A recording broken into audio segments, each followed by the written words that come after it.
Hello, welcome back to our next episode of our thing that we do. Last time on Curse of the Tiny Child with a Knife. Yeah, what do you guys remember from last session? Didn't do a recap thing. A recap? Should I do a recap or you want to do a recap? You take good notes. Claudia Belasco. Yeah. Do we put the notes somewhere? And our Curse de Strahd doc. Should we actually make this like Discord thing like what we have for ours, Nate? We can just put a section of nanomachines can just be for this. Keep it nice and clean. I have so many servers that would be beneficial to me. That's fair. We'll do it. We'll do it after this though. We keep it flowing for now. I just don't, yeah, okay. Anyways, yeah, so we have session notes. Do you have session notes? Do you want to recap session notes? Yes. Go ahead. Okay. You got this. The party left the church that we began the session within after we learned that Saint Andrew's bones are missing from its crypts. Yes. And do we remember the relevance or the importance of those bones? They protect the church. Yes, they create consecrated ground so that the church is protected, quite literally. It's not just that the church is protected, it's the land, the ground that the bones are buried in is protected land because of Saint Andrew's bones. From Strahd, the protection definitely is applied. And not just from Strahd, but from Strahd's, kind of minions and things like that. Yeah. Mm-hmm. There was a young boy, Yeska. He was very frightened. Though Father Lucian told him he was safe because of the bones. And that is the only person who Lucian mentioned this to. And so he believes Yeska might know about this. We asked Yeska, and he was a little rat piece of shit and told us about Milovaj. He kind of outed his boy. What a bitch. However, Milovaj hasn't been around for a while. So we decided to go across the street to the orphanage from whence these two hood rat pieces of shit come from. And we started questioning people. We met Claudia Belasco, who is the head mistress, whatever you call a devil who works at an orphanage. Yeah. Yeah, and she goes by Ms. Claudia Belasco, and she was upset when you called her Miss. What's the difference between Ms. and Miss? Ms. is ambiguous, yeah. Whereas Miss specifies single. Ms. MS. Isn't Ms. MS? is ambiguous. She's exactly right. It doesn't designate whether or not the person is just a man, a woman. But Miss, MS is just short for Miss. No, it's not. It's Ms. Those are pronounced differently? Yes. Yes. Bullshit. I'm gonna call bullshit on that. Nope. Danny's right. Refers to. Okay, well, don't hold that shit against Ramis. Hold that shit against like Ryan. A single lady. Yeah, and Ryan. Mrs. MRS refers to a married lady. I know what Mrs. is, but I don't. Wait, single. Anyways. A single lady, Miss, like senorita, and then Ms. MS. The abbreviation is ambiguous. It has single until proven guilty. It has no connotation. Okay, well, look this up after the session. Ryan's understanding of Miss being interchangeable. So we should not hold that against Ramis, I believe. Okay. Anyways, Cedric was a boy at the orphanage who died recently, falling out of a window, is what we learned from the children around the orphanage. Yes. But we also learned that many of the kids are plagued with night terrors and other inexplicable physiological symptoms of a curse. In fact, we came across Milovaj and he was fucked up in bed with something. And all the kids seem to be against this one weirdo named Felix. He acts weird and they think it's all his doing.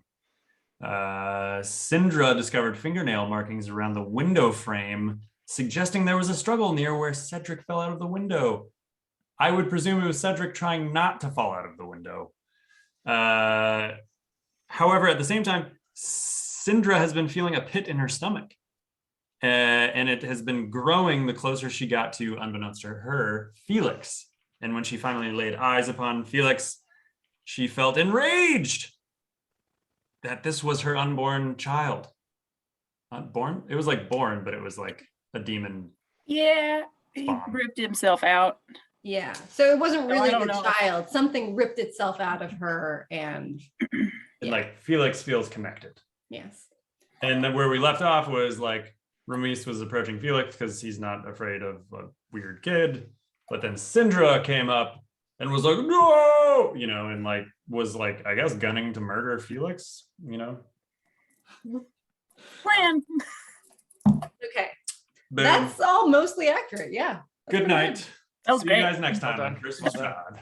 Yes. So just to sort of, recap a few, just fill in some color here and there. I want to emphasize that, Father Lucian gave you all that information. Father Lucian was really urgent about the fact that like these bones need to get back to the church, because without them, it's no longer hallowed ground, it's no longer consecrated, and is unsafe. Which we don't necessarily know the meaning of that, but it sounds maybe important.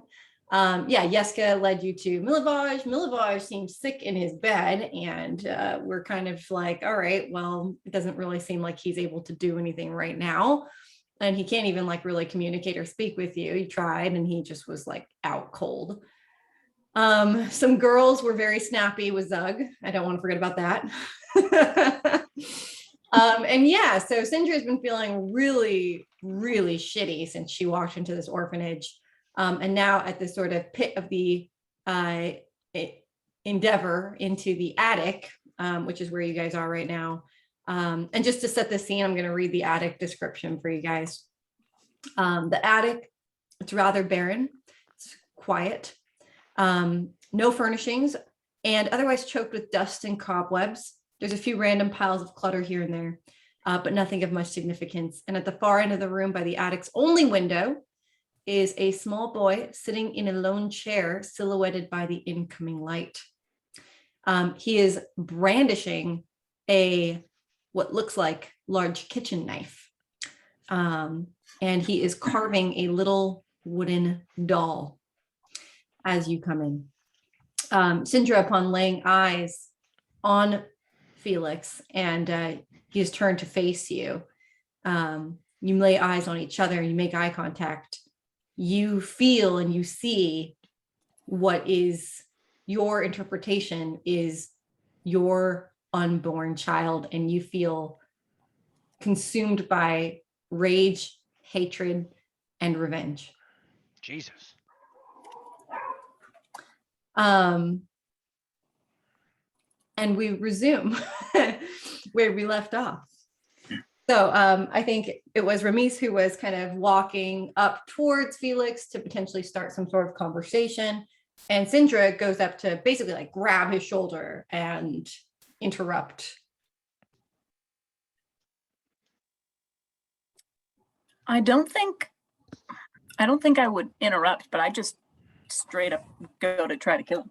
Hi, Blair. Yes. Everyone. Hello. Important interaction. Mom wants to know if you already cooked the pizza mayo. Yes, I did. Thank you. Carry on. Pizza? Thank you. That's good. Okay. Okay. Um, Also, friendly reminder: I rebuilt Sindra, so she's got a few new tricks up her sleeve. I want to know what trick she forgot. None of them. Oh, Super Syndra. Okay, so you're running at the child. I'm going to cast invisibility on myself and see if I can go up behind him and try to slit his throat. I Okay. lose track of her immediately. Okay. So you cast invisibility on yourself as you are running towards.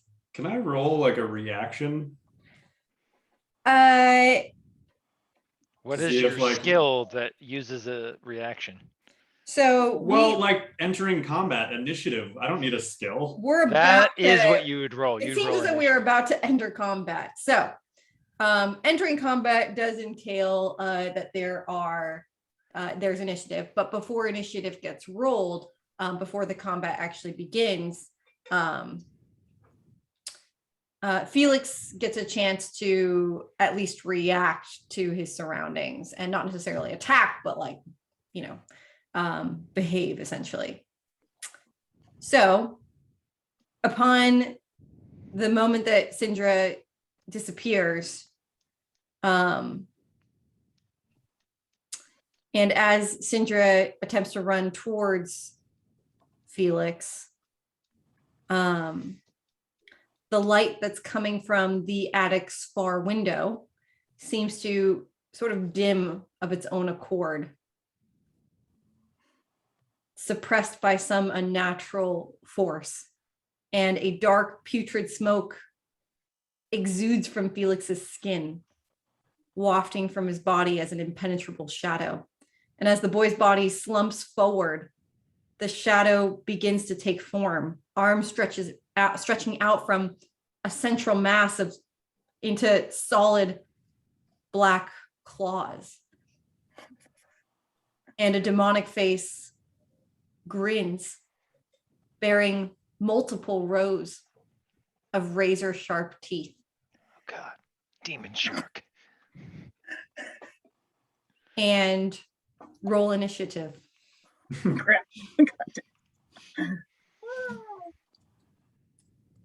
Good God.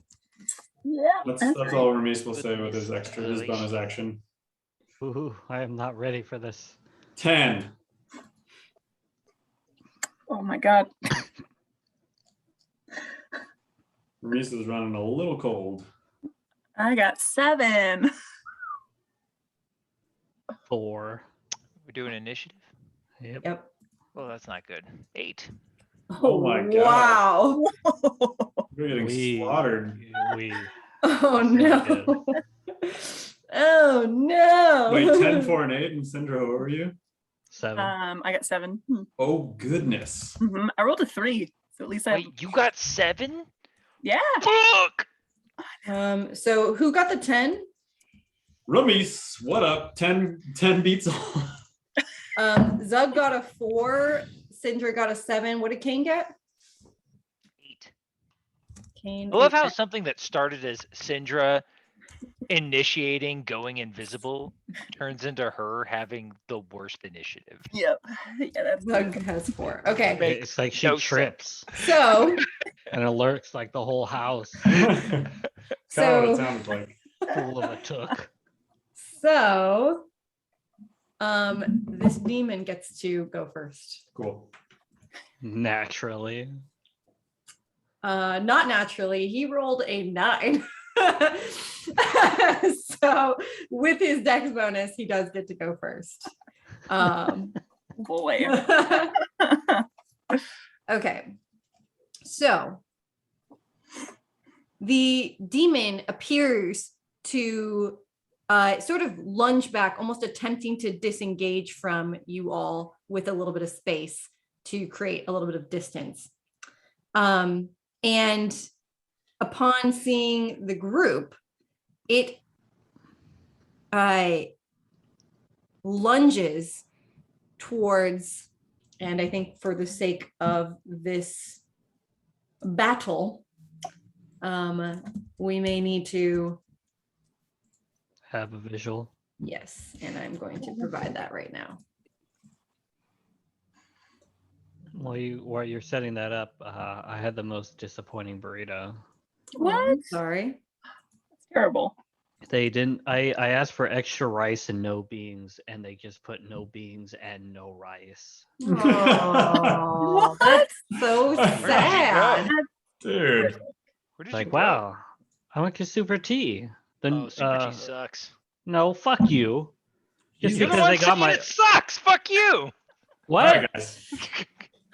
Okay. We're having this talk later, roommate. Fuck you. Okay. So can you give me an indication of where Ramis is at? I'm assuming Ramis is more forward than the rest of the party as he maybe was. I trying was to. approaching the boy. I don't know where Syndra ended up relative. Syndra's to going to me, be like close to here, I'm going to say, but by the time that the demon transforms and But I just mean gets to I go. don't know how close I made it before she. ran past you. Yeah. I'd say maybe around here. That's not particularly visible, is it? Can I like? There's Ramis. Great. Why am I so big? I don't know. Ramis isn't that big. Here you go. I had too many burritos. Can I get a sort of check on Zug and Kane? I know you guys just like kind of came up this hatch. How far have you really made it into? I feel like we would not have made it very far into the room at all. Like this No. kind of Yeah. started as Syndra seeing that and freaking out and If diving in. We're like, what's going on? Yeah, I'm like right there, like 2 squares. Yeah. This is gonna be Kane, and then maybe Zug can be like right next to you. Zug, Yeah. what color are you? Green. Oh, okay. Of course. Zug maybe can be here-ish. Wow, my scribbles are really bad. I'm gonna fix that. Although now I'm gonna have to redraw them. I really should just use, I mean, the services, but whatever. Okay, it's fine. This is gonna be like football plays. We're just gonna show arrows of every action. Yeah, arrows. Great. So this is kind of the initial situation. So the demon is going to sort of scan the room and see what he's looking at here. And he is going to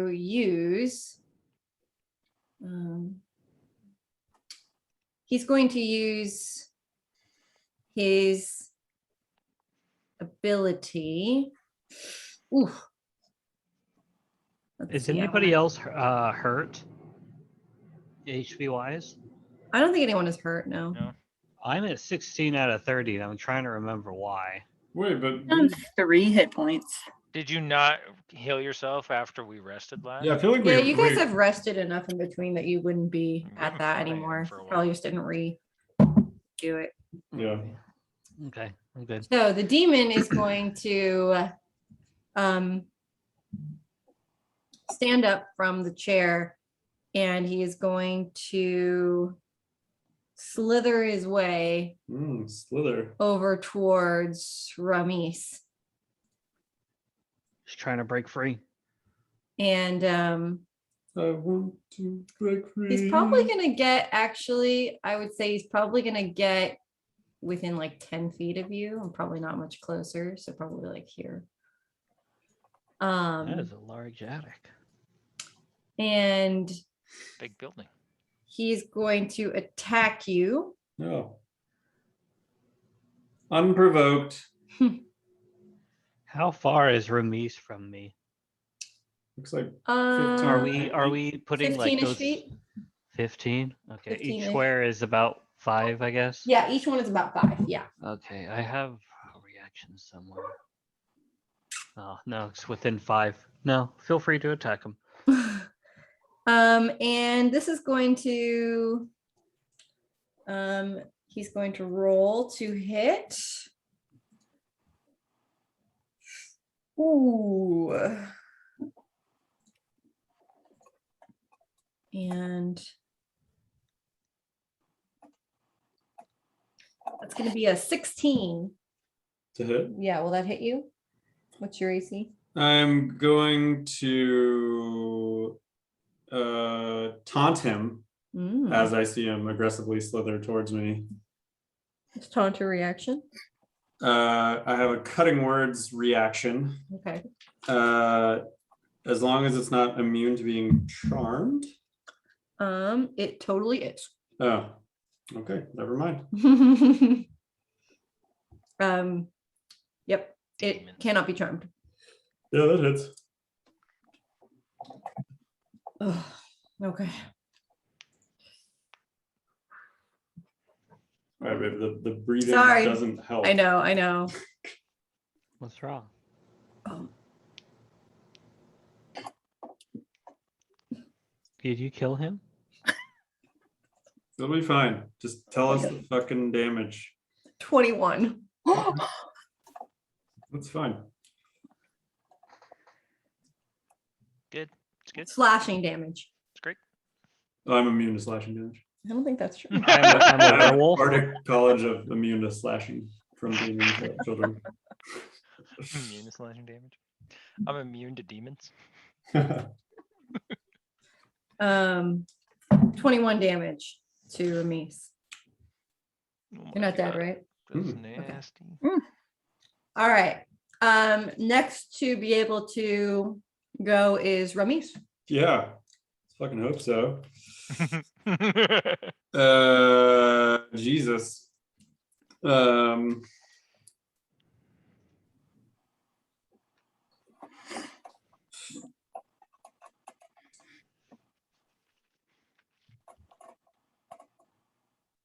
Oh my God. Like first, how did it attack me? What happened? Like what described the yeah, action? yeah. it's Okay. taking? So you know how I described how it sort of emerged from this like mass to like have these shadowy outstretched arms that turned into these big, long, shadowy claws. It reached out its claws and it slashed at you with both claws. Okay, Ramis will like, and then he'll like look down his stomach and just be like, turn towards where he believes Cinder might be, knowing she's invisible. This battle may be lost. And then I'll turn back to the creature. Turn back to the creature and like just try to cast Dissonant Whispers. Intimidation for intimidation. He'll muster all of his courage to do his heavy metal chanting.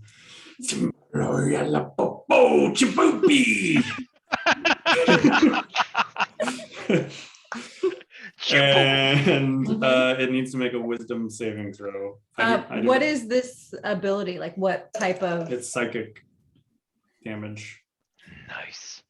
That is very rarely resisted. Well done. Sorry, and I didn't mean to do that roll. I'm not counting that roll. So it needs to make a wisdom saving throw. So it's you're just dealing psychic damage to him. Well, no, I am whispering a discordant melody Okay. that this creature can hear, only this creature, racking it with terrible pain. Yeah. I'm just trying to, I messed up on this at one point, as you guys remember with the werewolves. So I'm trying to make sure that condition immunities and things like that, like I'm paying attention to this. So I just want to know like what that ability does, because I don't have it open. Gotcha. Yeah, okay. So he needs to make a wisdom saving throw against your. No, just against 14. Just against 14, okay.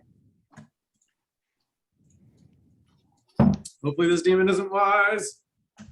He rolled a Fuck. nat 50. Oh, you were looking at my screen? How dare you? I'm looking at the screen because I see what you're doing. He rolls a nat 15, plus his wisdom modifier, I presume. Is he within, like he's Within 10. I guess I shouldn't have done that. I can't disengage from him. Forgot about that. Without provoking an attack of opportunity. Yes. Don't do that. So okay, I'm just gonna sit there. Oh. I got maybe something for you, buddy. I'm gonna try. That's gonna be Kane's turn. All right. As my bonus action, I'm gonna cast Healing Word on Ramis. Hmm. You can use that as Kane- a bonus. Dope. Yep, as a bonus action. Healing Word is ridiculous. That's from Magic Initiate Cleric, BT Dubs. It's great. I was gonna say I have healing word as well. You might want to go ahead and use that on yourself then. I can use that as a Bonus reaction. action. Yep, it's a bonus action. So as Oh. long as you don't consume it with a different thing that uses a bonus action, you can cast it. You just need to have a spell slot for it. Should I do that instead of you doing that? I'll allow it. Yeah, I mean, we could hypothetically we could both do it. You just got hit for 21 damage. Let's buddy. see how mine does. Yeah, go for it. All right. 1d4 plus 3, I think. Mine's +4. So you're casting healing word on yourself? Ooh. As a reaction, seeing that the demon is not swayed by my dissonant whispers, Which were very scary, by the way. apparently not. I'm going to try and heal myself. Fuck, for 5. So that's something. Okay. Yeah, that's something. Buddy. Ramis is feeling slightly restored. His deep claw wounds are looking a little bit less horrific by the moment. Do you still have a reaction left, Ramis? Mm-mm.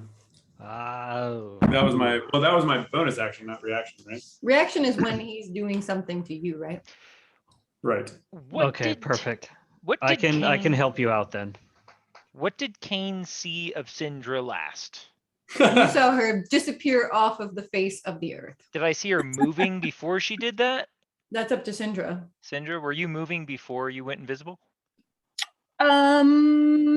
No, I think I would have like seen him Okay. hyper focused, gone invisible, and then Then Kane, unable to tell what happened to Syndra, is going to cast protection from evil and good on Ramis. Thank you.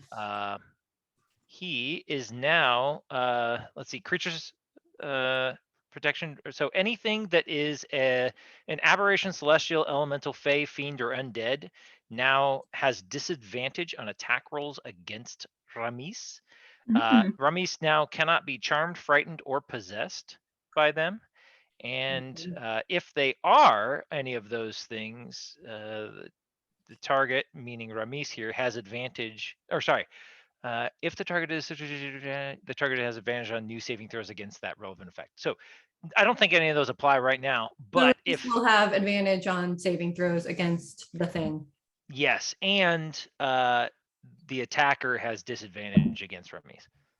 So Okay. if it rolls to attack, it has to roll twice and take the lowest. Right. We should rename me Ramis the Immortal. Ramis the slightly advantaged. Yes. Okay. And that is my action. Should I use my bonus action to heal you? What's your HP at right now? 16. Yeah, I'm gonna go ahead and also cast Healing Word on Ramis. That is gonna be a 5. Ooh, I think Ramis will, like in the moment, realize he's being healed by his friend and turn in regard. Stand strong, Ramis. Help me. Ramis still feels like shit, but like a little less like shit because you're in it together. Oof. And with that, it's going to be Syndra's turn. oh boy. Okay. Upon seeing my kid turn into this demon thing, I'm gonna back away as far as I can and try to shoot him with my crossbow. Okay. Can I move and like kind of take shelter behind this pile of boxes in the bottom left-hand corner? Yeah, so you are gonna move like kind of here-ish. You If there's enough to or do you cover want to me? go like around like this? I would ideally like to go around. I think But- you can make it. You have 30 move, right? So 5, 10, 15, 20, 25, 30. So you can make it to like around here. This you could occupy this box. Is there enough space for me to hide behind that initial first box, that first place you drew a line to? Here? Yeah. Yeah. Yeah, you could duck Okay. into there. You'd be Okay. tight, but you could definitely duck in. Okay, then I will go over there, still invisible, and then I will pull out my crossbow, try to shoot it, and then immediately I want to duck down. and Okay. hide. I think you also get sneak attack because actually no, Ramis is not engaged But with she's invisible, right? Yeah, but as soon as I attack, I become uninvisible. You do, but I think that gives you advantage on your attack. So you should Can have you sneak read attack. the invisible Oh yeah, because spell? she's like shooting from cover, right? Yeah. She What is the doesn't invisible spell? become visible until the shot is fired. Yeah. What does the invisibility say? It says a creature you touch becomes invisible until the spell ends. Anything the target is wearing or carrying is invisible as long as it is on the target's person. The spell ends for a target that attacks or casts a spell. Okay. Doesn't say anything about invisible. Doesn't say anything about like advantage.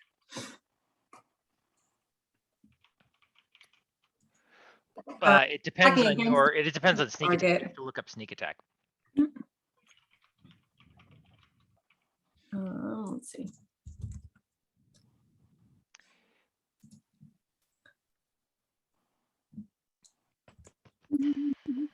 Take a look. Beginning at first level, you know how to strike subtly and exploit a foe's distraction. Once per turn, you can deal an extra 1d6 to one creature you hit an attack with that you had advantage on the attack roll. The attack must use finesse or ranged weapon. You don't need advantage on the attack roll if another enemy of the target is within 5 feet of that. Ramesh, you're not within 5 feet, right? And No. if that enemy isn't capacitated and you don't have disadvantage on the attack roll. Advantage, that means you have to look up. Let's see, does invisibility give Yeah, you advantage get or not? advantage. It says no. What? Lame. Mm. Plus spell, never cast again. That's definitely weird. I'd imagine invisibility would like give sneak attack, but it doesn't. Sneak attack is different than being. Wait. It says right here, even though creatures typically discern the location of invisible creatures nearby, invisibility grants powerful advantages. Attack rolls against the creature have disadvantage, and the creature's attack rolls have advantage. Okay. Makes sense to me. Unless the one who's attacking or defending has true sight or some other magical means of negating the effects of invisibility. But invisibility does just simply block many spells from being targeted on you. That's one of its biggest advantages. Right. I'm just confused as to why, like, I could see why you would gain sneak attack if you were invisible, but I cannot understand why your attack would have advantage. Your attack would have advantage simply because you're attacking from a position of invisibility. You can't be seen while you're lining up your shot. It'd be like, okay, we're in a bar fight. I'm invisible, Danny. You can't see me. I get to take a swing at you. You have disadvantage at dodging that, which just means mathematically 75% less chance or 75% increased chance of landing it. I think mathematically, something like that. So, I mean, that seems like pretty good odds. I don't know if I would have any chance of dodging an attack from something that I couldn't see.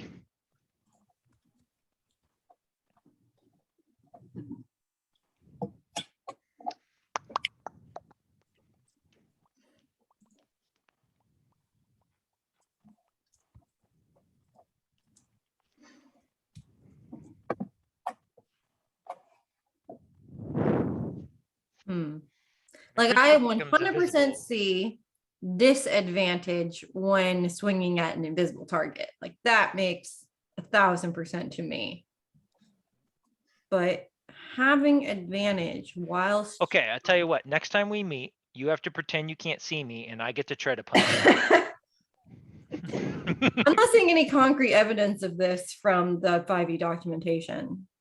It So- should be in the DM manual, the Dungeon Master's Guide. which we have. This is. You need to make a call on it, Danny. And My then we can my go dig call on it. is that it does not specifically mention that, and I'm going to not grant it. We can revisit That's my call another time. for today. Mhm. If we find evidence, I will allow it in the future. Today's call is the evidence is not strong enough, and I am not allowing it. Okay. Sounds good. Then I will roll for my attack. Yes. Doo-doo. Do it, please. I'm trying. Right. Oh my God. Is that what I think it is? Yeah, that's a critical fail. Oh no. Oh, The dice are not with us today. Yeah. They are not. That's what I get for not bringing my real dice. did you shoot the wall? God. So with a critical failure, unfortunately, Seneca shoots towards the demon. It narrowly misses Ramis. It like almost grazes his like hair a little bit as it flies by his face. And the critical failure flies nowhere near the demon, hits the wall behind it, And Syndra, you are revealed from your invisibility. And the demon turns to look directly at you. Yep. I'm gonna hide behind that thing as my bonus action. And that's it. And it once again shows you an evil grin with like Ugh. 4 whole rows of sharp, jagged teeth. Bet it does. And that takes us to Zug. Come on, Zug. I will rush in front of Ramis, and so I'm right in between the two of them. And how far do you have to be for an opportunity attack to provoke a opportunity attack if you're moving away? Because I thought it was 5 feet, but Ramis is 10. Ramis is like 7 to 10 feet away. Yeah. So he does not provoke an opportunity of attack. Okay, I so he found it. doesn't. Page 194 of the player's handbook under So he- unseen attackers and targets. Wow, he's really into this. The call has been made. We I will know. discuss it later. I just wanted to let you know. Well, I'm just gonna change my turn then. Okay, I'll use a superiority dice for goading attack. So Okay. I'll roll for attack first with my battle axe. Wow. Okay, so that doesn't hit. And I think that's my whole turn. Run up and miss. Join the club. We all have so far. So yeah, so This Zug is not runs going well. very heroically to put himself in harm's way to protect Ramis, and inserts himself between the demon and Ramis, narrowly shoving himself into this little socket, and performs a goading attack. But unfortunately, the creature is quite smoky and very slippery. Ungoaded. And is ungoaded. Yeah. And you miss. Okay.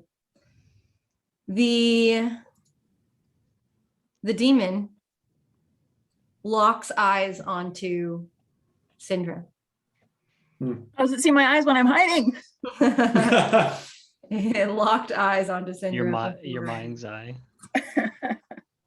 The demon shows an unnatural interest in Syndra. And it also seems to, after attacking Ramis, it seems to not really care for Ramis. It seems to be sort of put off by Ramis as soon as it attacks and sees what it has done and looks down at Ramis and Ramis's attempted action. It seems to be like off-put by Ramis. Oh, we're all being infected. And so it runs over towards Syndra. I'm good. It's going to provoke an opportunity attack, isn't it? It will, From both of us? Ooh. and it not from both of you. Ramis is not melee engaged with it, so it'll provoke an opportunity attack from Zug. Okay. And it, oh, it's not my color. It changes targets and locks onto Syndra.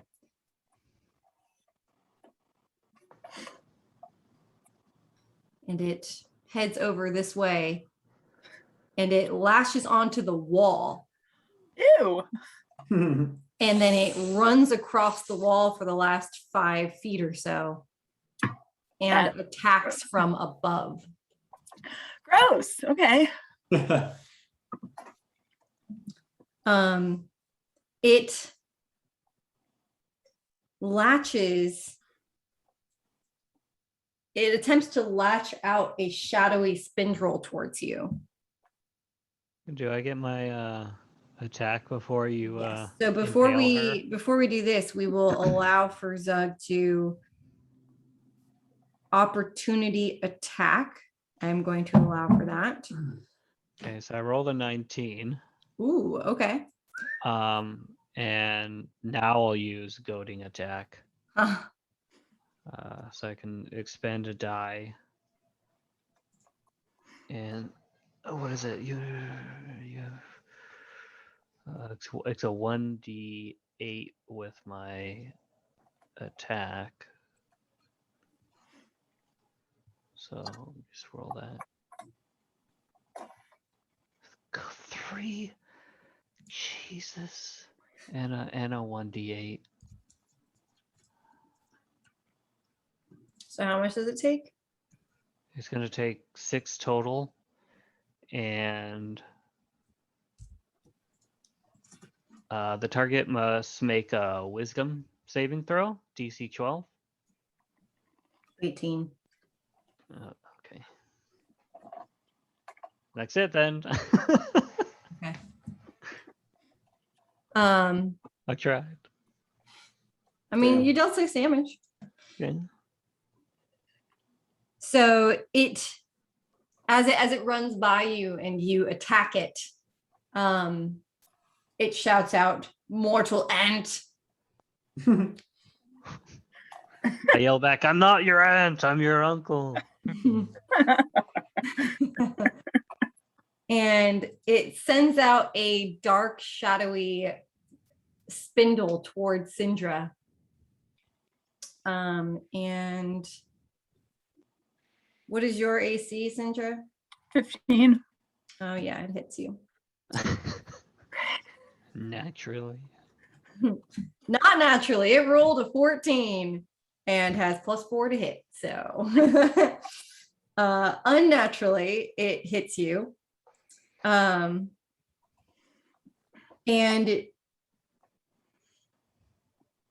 it is this little spindle that comes out of its body. When it touches you, it feels cold, like ice cold. When it hits your, we're gonna go with like hits you right here. Feels ice cold. And almost feels like so cold. You know how something sometimes is so cold that it almost feels like it's searing you? Yeah. Like that. Frostburn. You feel the kiss of death. And it deals 10 necrotic damage. And the demon almost appears with this necrotic action to be sucking life force out of your very body. That's really rude. Okay. So 10 necrotic. Ugh. Gross. And you see the gash that Zug left with his attack of opportunity start to close up. Ah, crap. Okay.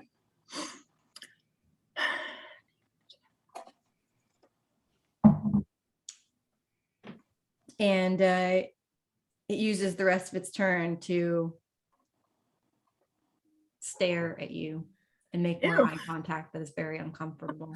I'm gonna stare right back and I'll be like, guys, his cut is healing. Doesn't seem like regular weapons are going to do the trick here.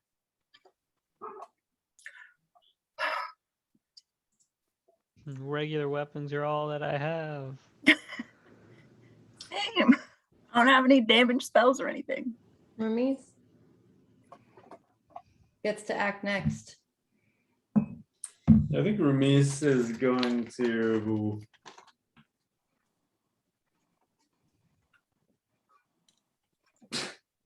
step towards the hatch to the attic, like kind of gripping his stomach chest where he was slashed, and ponder out loud. We may be bested by this beast, are we not? And then as he is like making his way to the hatch, cast Shatter to try and like connect with only the beast. which I believe he can do based on its 10-foot area of effect. And he'll just send like a ball of thunder energy towards the demon to cover his retreat. Okay, so you are headed out this way.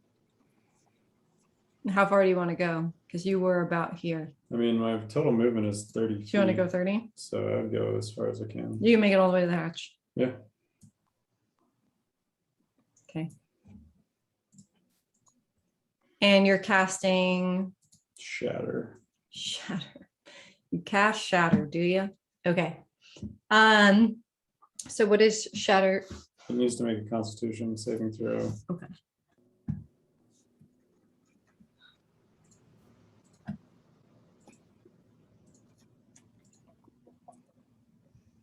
Four, so it's gonna fail. Fuck yeah. Now I get to roll some damage. Okay, 14 damage. Wow, that's a lot. And then as my bonus action, thank you, Nathan. He will. How much damage was dealt to you, Syndra? 10? 10. Okay, still looking out for himself then. He's going to healing word himself. For God damn, I keep rolling ones on these for 5. Okay.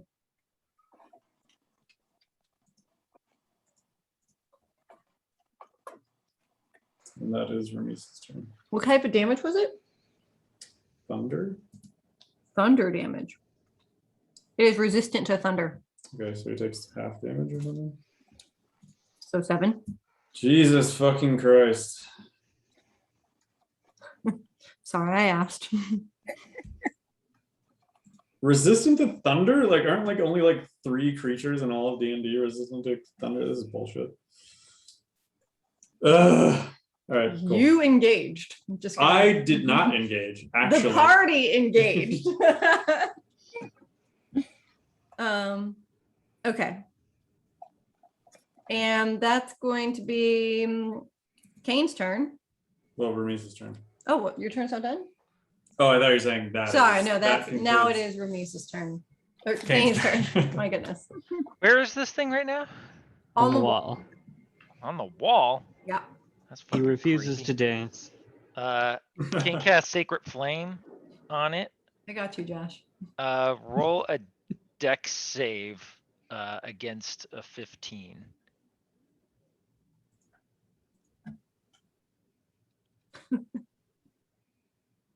No. Fucking roll some real dice. I don't trust Google dice. They always roll high. Okay, that's my turn.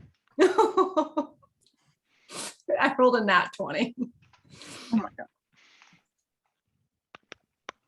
god. Sindra. Oh boy. All right. At this point, I don't think anything I do is gonna hurt it. Is it like blocking my exit or is it like up on the wall? It's on the I'm like- wall, so like you could get out. It would definitely provoke an attack of opportunity.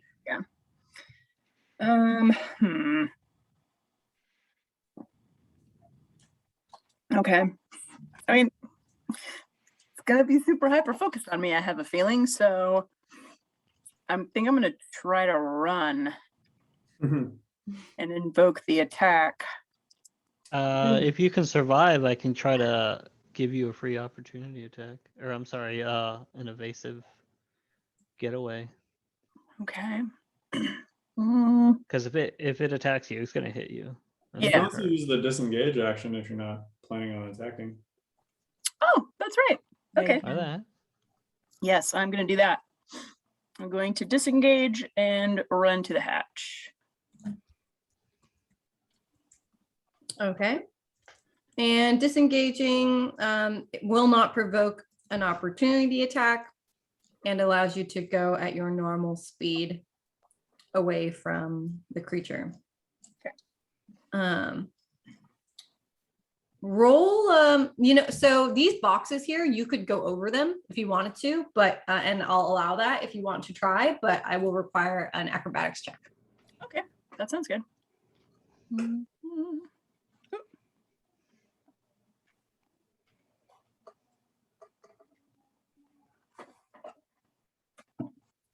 That is gonna be a 13. That will just barely pass. Okay, I'll So, take it. You can disengage over the boxes at your normal speed. Cool. So that would allow you to move about 5, 10, 15, 20, 25. You could definitely make it to the hatch and even further than the hatch, potentially. Yeah. So you guys are headed towards the hatch. Okay. Oh, demon. All right. And that is your turn. And that will send us to Zug's turn. Zug is going to be a little disoriented because as soon as he rushed up, the thing ran off.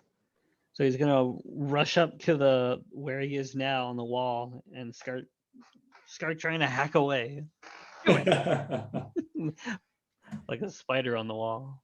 So Zug's gonna run up and try to hack the thing. Yeah. Okay. What will your attack be? My attack will be 19. Nice. Oh, okay. Ooh. And- That's There's a roll. gonna hit him. Big money, big money. Let's see. And then I will expend a superiority die to do goading attack again. What type of damage is it? Piercing? Slashing. Slashing damage, okay.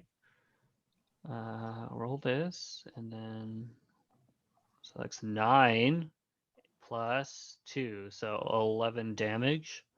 He is resistant to slashing attacks, so that'll deal 6. Wow. And DC 12 Wisdom saving throw.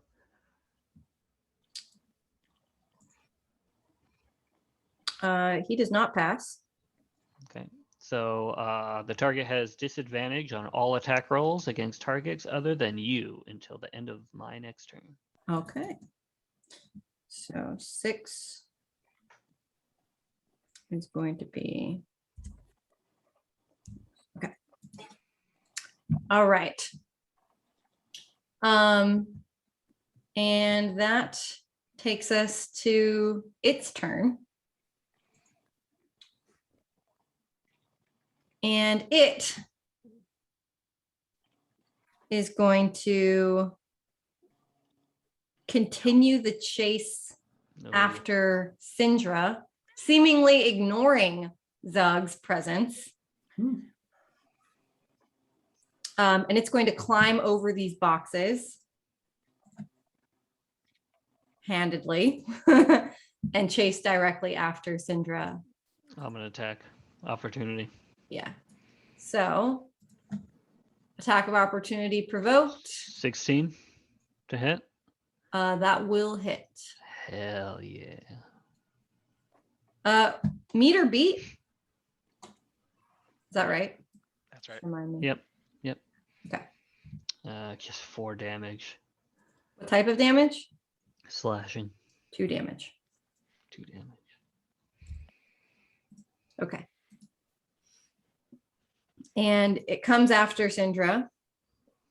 And it is going to, it's actually not going to get into melee range of Syndra. It is going to move to about here, about like 8 feet away or so, 8 to 10 feet. And it's going to lash out its claws at you as it did to Ramis. And Don't forget it has disadvantage. very right. Okay. It rolled 8 both times, so it doesn't matter. What a shitty demon. That's gonna be 13. Does that meet your armor class? Oh, Okay. What's your AC? 15. Really?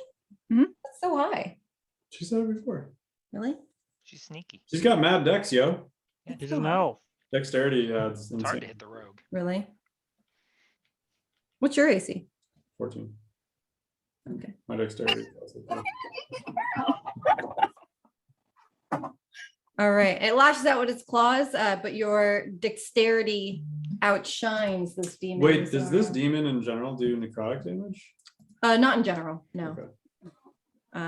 The attack that it did to her earlier was a necrotic damage attack. Okay. And it misses. Narrowly misses. And it attempts to sort of restore its dignity by standing up straight and sort of growling at you all. And The dignity growl.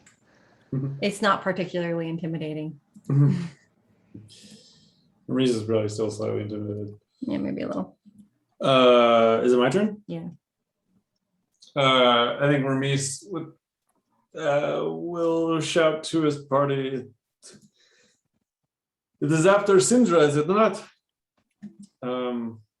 Keep her behind us. And then he'll cast Shatter. Wait. Listening to his own advice. He will step up to the demon and just try to engage it in melee. Okay. So he will step to You have a silver rapier, right? Don't I you have do. extra damage against demon-y shit with silver? Sometimes. So he will swing with his strong hand, his right hand first. What are you swinging with? The silvered short sword. Oh my god. That is a 9. To No? hit? That will not hit. Okay, now he's swinging his left-handed short sword. It's 21. I'll hit. And he does 2 damage. What type of damage does it do? Slashing. Does 1 damage. Fuck. No piercing. Does 1 damage. No bludgeoning. Does 1 No damage. demonic. Electrical. Does 1 damage. All right. Yeah. Okay. By the way, do any of you speak Abyssal or Infernal? Oh, I do. I speak Abyssal. I did too. Okay. No. Just something to. I'm for a me to know. fucking god. I'm not a fucking demon piece of shit. That's gonna send us to Kane. Kane, it is Kane's turn. God, what do I do? I think we should run. I I'm think gonna cast Didn't you start this fight? But now I think we should run. just have Syndra run and like we just I'm gonna stare at her. cast Protection from Evil and Good on Syndra. Nice. I'm gonna move next to her. Thanks, Kane. Yeah. Okay. You're gonna move next to Syndra. You're gonna cast Protection from Evil and Good. Mhm. Where do you want to go next to her? Like on Also, if she south, east, west? just kind of, I guess, behind side. Like Yeah, this? that's fine. As long as yeah, that's fine. Okay. Syndra is protected from evil and good. I Heavily cannot be protected. charmed, frightened, or possessed by the evil of any kind.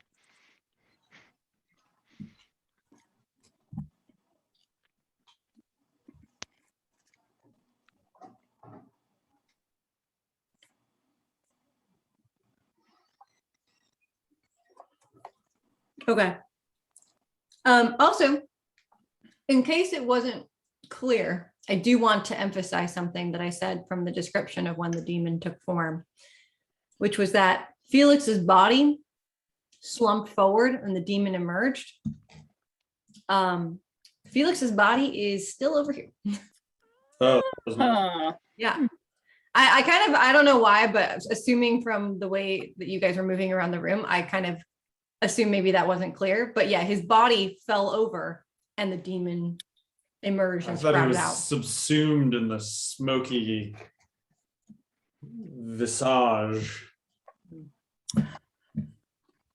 Okay. Is that that's Kane's turn? Yeah. Okay. It's Syndra's turn. Okay.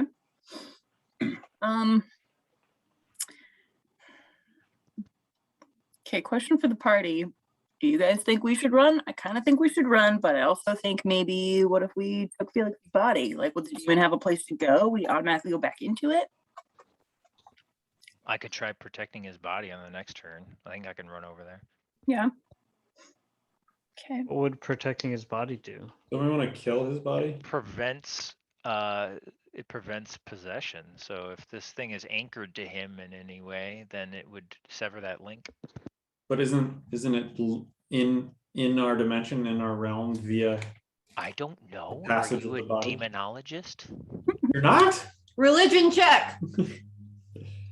Hold on. Wait, can I roll a religion check? Mm-hmm. Whole party can.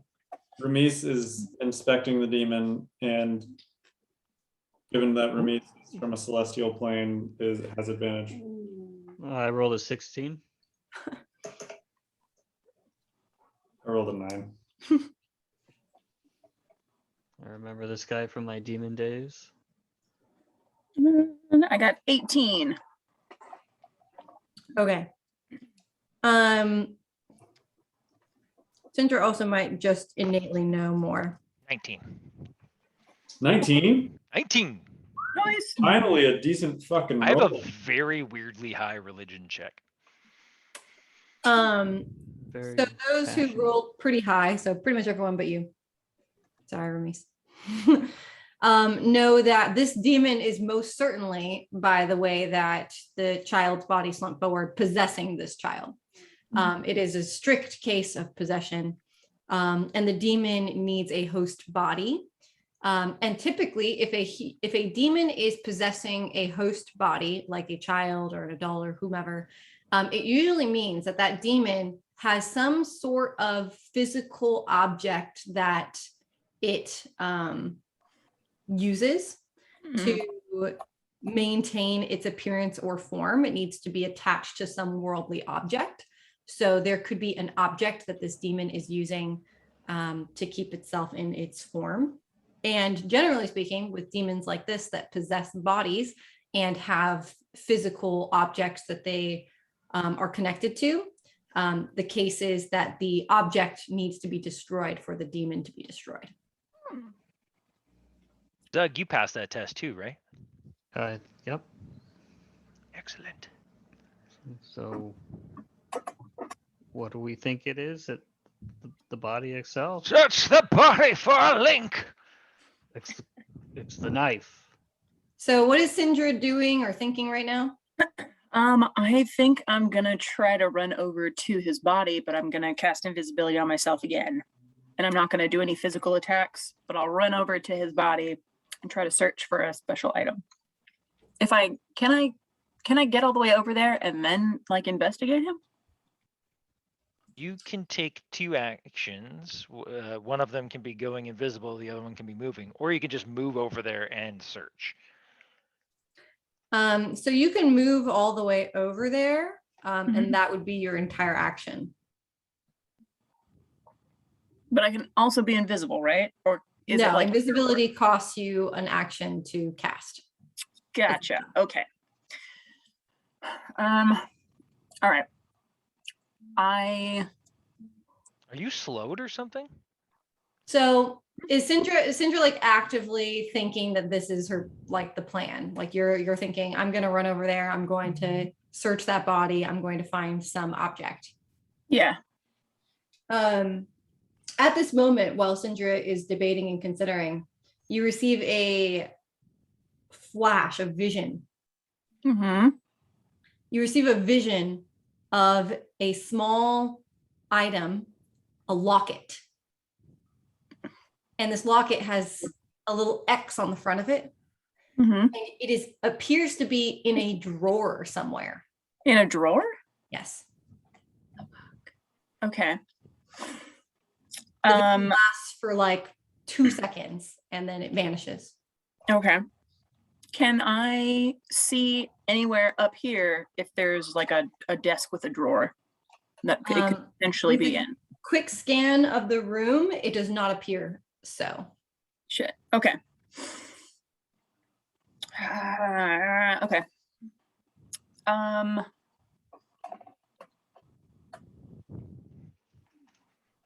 I think I want to try to run through the hatch. Go downstairs. Yes. Okay. I would tell whoever's standing closest to me, but farthest away from the demon. Who's the blue? Kane. Me. Okay. Then I would quickly whisper to Kane, there's a magic locket that ties him to him. I'm going to try to find it. And then I would jump through the hatch and go about my merry way. Cool. Okay, Sindra jumps through the hatch and heads down to the second floor.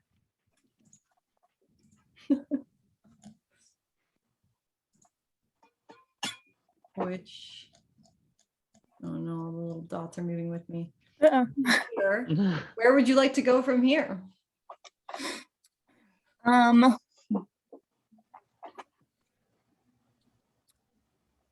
Would I know the most likely place for there to be a desk drawer? Like, are we talking like nightstands? Are those in between the beds? There are some boxes and crates between the bed. Most of these are like crates. Okay. Some of them might be a desk here or there. You didn't see a desk while you were on this floor, not that had a like drawer in it. You also don't know that this is a desk drawer. So you can't really recall seeing anywhere that there was a drawer in this house. Crap. Not necessarily. Okay. This was the first level, but that gives away too much information. So yeah, we're back up here. All right. I think if I was on that second floor, I'd go into the first room I could see and I'd look around for any kind of drawer or wooden box, whatever I would be able to identify from my little 2-second vision. Pop into one of these rooms. Which one? Choose. Let's go. Let's do the top right This corner. That's the top top. right corner. This one? Yeah. You can't make it there. It's not nearly, you don't have nearly. Shoot. Okay, then whatever room I'm closest to, I'll just try that one first. Make it to either one of these. You're equidistant. Bottom right. This one? Yeah. Okay. You pop into this room. This is the boys' chamber. Mhm. And you see no drawers. Okay. And that's pretty much as far as you can move. I think you can probably, that was like maybe 10 feet, Mhm. 20 feet. So if you just like pop right here, then you can move back out into the hallway. Okay. That's as far as you can go. Then I'll go back out to the hallway. Okay. Oh man, you guys are gonna let this demon chase you around the house with little tiny orphans as you search all the rooms? I mean, yes. Okay. Not like anybody's gonna miss him. Sounds like we're not going to be able to kill this thing. I will try my best. You guys have actually done a significant amount of damage to it. Good. Thank you. XR slashing damage, Ramis. Yeah. It is Zug's turn now. Okay. So I fly Where's into. my turn? Did I Oh, forget? wait, it was Sintra's and then Oh, yeah, you're good. You're good. Hmm. I think I missed I'm mine. managing the order here. Yeah, I got it. I'm going to scramble across those boxes and like jumping attack on this demon. Oh gosh. I'm definitely gonna have you roll an acrobatics check for that. Okay. No, athletics. Let's go with athletics. You don't need acrobatics. You're Zug. Can't I just ram through it all? 12. Yeah, 12 DC. That's fine. Okay. And then I'll run up to him. And what are the rules for grappling? Can I like hold him here, or is he like mist form? So yeah, being in a shadowy type creature, he is immune to being grappled. Okay. So you cannot grapple him. I'll just slash him then. Okay, you're gonna slash him. Slash. Let me. And go ahead and roll. No, 11. That's not gonna hit. Nope. That's it. All I have is my rage, and I'm just stuck Oh. in this attic. And the demon looks at Zug and grins once again with its disgusting teeth. It says, "Your paltry attacks mean nothing to me." Bonus action, I want to punch it in the face.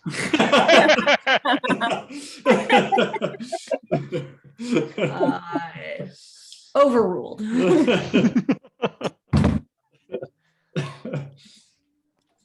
And It was worth a swing. let me put Zug. So Zug, are you? Oh goodness gracious! I am the shortest distance. Actually, no. I wanna be like right in between the hatch and him. That's you. Hey, Oh, so you I wanna, don't like, know jump what they're over doing. these? I assume they know something where this item is because I know they're searching for an item, and that it's gonna go after Sindra. So I'm just gonna try to be as annoying as possible. And on the hatch. I would invoke an opportunity attack with that. The demon, the demony figure,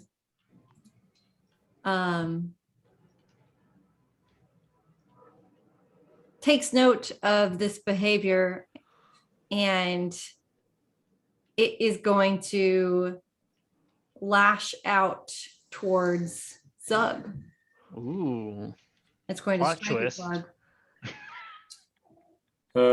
bring it. Ramis would like to chastise it. Chastise it. Yeah, Tell me about that. we win. Cutting words.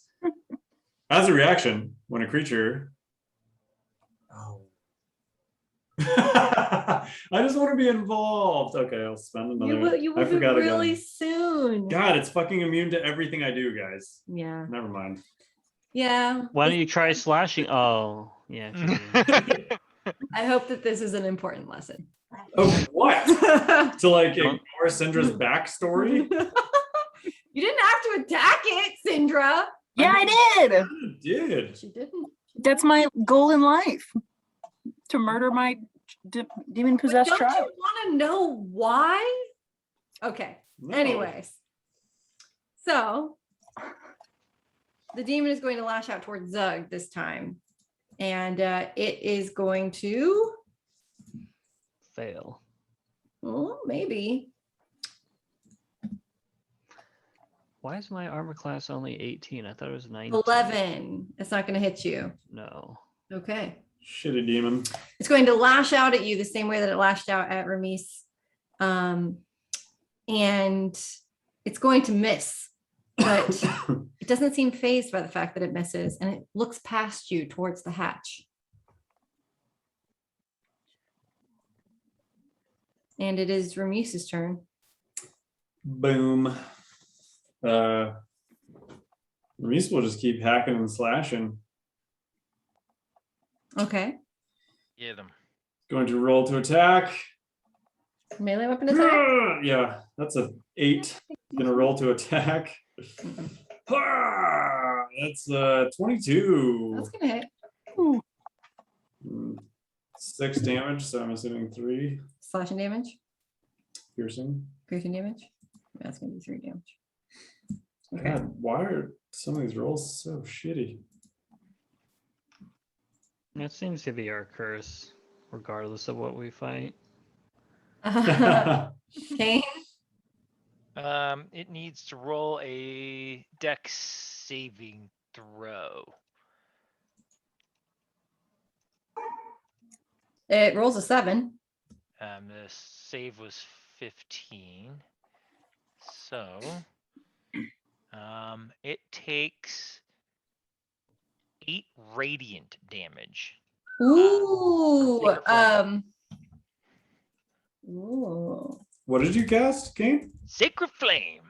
Nice. Ooh, baby. Sunshine. It's a cantrip. Cantrip it up, my can. Cantrip. Um. I've tried. So tell me the thing that you casted one more time. Yeah, it's called Sacred Flame. It says, flame-like radiance descends on a creature that you can see within range. The target Oh. must succeed on a dexterity saving throw or take 1d8 radiant damage. The target gains no benefit from cover for the saving throw. So it's just radiant damage. And you rolled an 8? I did. Nice. So you roll an 8, you deal lots of damage.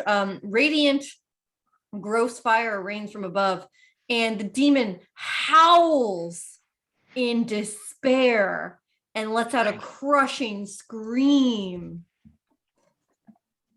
And in Abyssal, it shouts, You have found my weakness.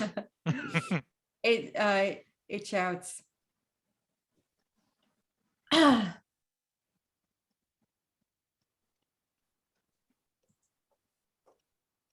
I'm thinking about my words, sorry. Thinking carefully about my All words. good. All good.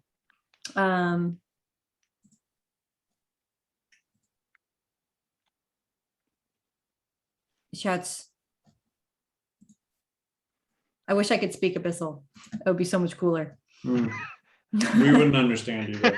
Yeah, we have no idea what you said. That's very true. It shouts, stop. Thought that long. I'm not done. I thought so long to think about it. Oh shit. It shouts, stop. And that's the whole encounter. Sorry. I'm not done. It says, I do not need to feed here.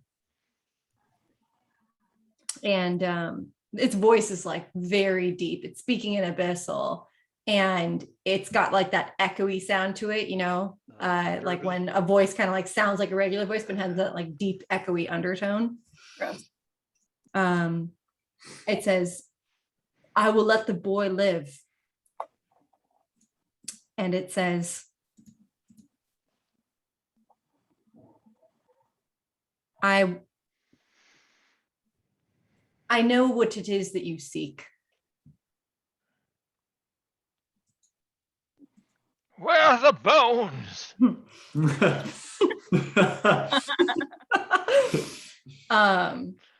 And it is attempting to disengage you from combat and speak. And you guys can continue to engage in combat and keep going, or make a decision to, for the moment. Ramis Converse. doesn't understand Abyssal. He's still swashbuckling. Yeah. For all I know, he's taunting me. Exactly. That was my turn, I Mhm. guess. So I wouldn't have the opportunity to do anything right now anyway. He wants to talk. I guess that's what I'll say. Okay. It wants to talk. And it sort of, you know how like, so it's like this tall, creepy, long-armed, shadowy figure, and it sort of backs up almost onto like fours and like kind of assumes almost like more of like a wolf or dog form. Doesn't change, like it doesn't change in appearance, but it changes its posture.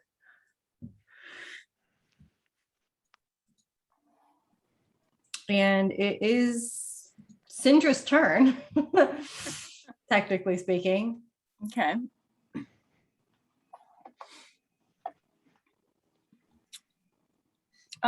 I would go into the room across the hall from the one I was just at. You're gonna go in here. Cinder's playing a Benny Hill game down like Scooby-Doo, going in and out of the doors of the hallway. Exactly. Syndra's it. I mean, she's going quick. She's like every like 6 seconds, she's like running into a room. It just takes a long time to play out. Mm-hmm. So she runs over into this room and checks out the scene. You see no drawers from this angle. So that's going to be like 5-10 feet to get into the room. Mm-hmm. More movement. You actually can double move if you're not taking an action. Yeah, let's do that into the room above it. All right, you go into this room and you see a table here, but you do not see any drawers connected to it. Okay. What about that little, what looks like a nightstand in between the two beds on the top? It's Is a that pallet. It's like a pallet. Oh, okay. Yeah. I will go as far as I can to get up and into the next room. You can get to about the door here. Okay. Okay. And I will stop there. Okay. So Ginger's up here in the hallway. And it's Zug's turn. I want to shout out to Kane while not tearing my eyes away. What does he want to talk about? And then I will evasive move, so I'm standing on the trapdoor. Okay. Or disengage, I guess is the word. Yeah. It is not going to try to attack you. Okay. So you're going to stand on top of the hatch, preventing the escape of your friends. Doug wouldn't necessarily consider us friends, though. So I don't think they're trying to escape. And that'll be my turn. I'm not gonna speak to it. Okay. And it understands you. And it speaks back in common tongue. Ooh. And it says,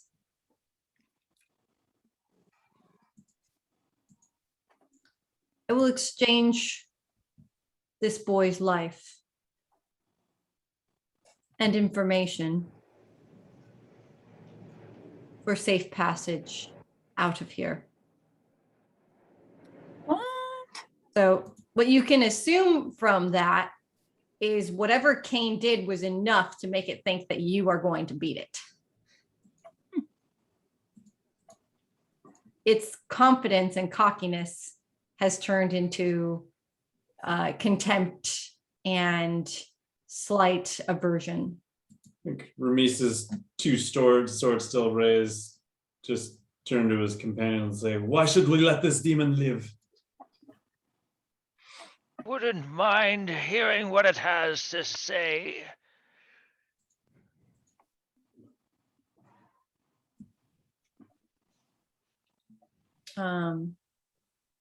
And it looks towards Kane, who it determines as the strongest of the party.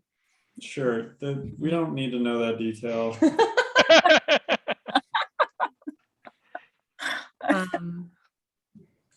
Yeah.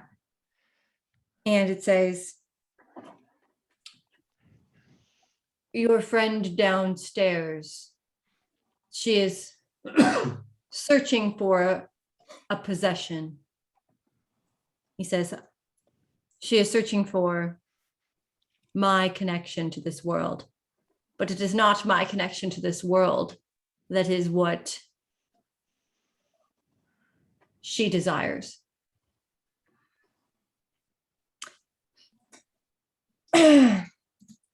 And it stands up again and it walks, it starts to walk this way towards this side of the room.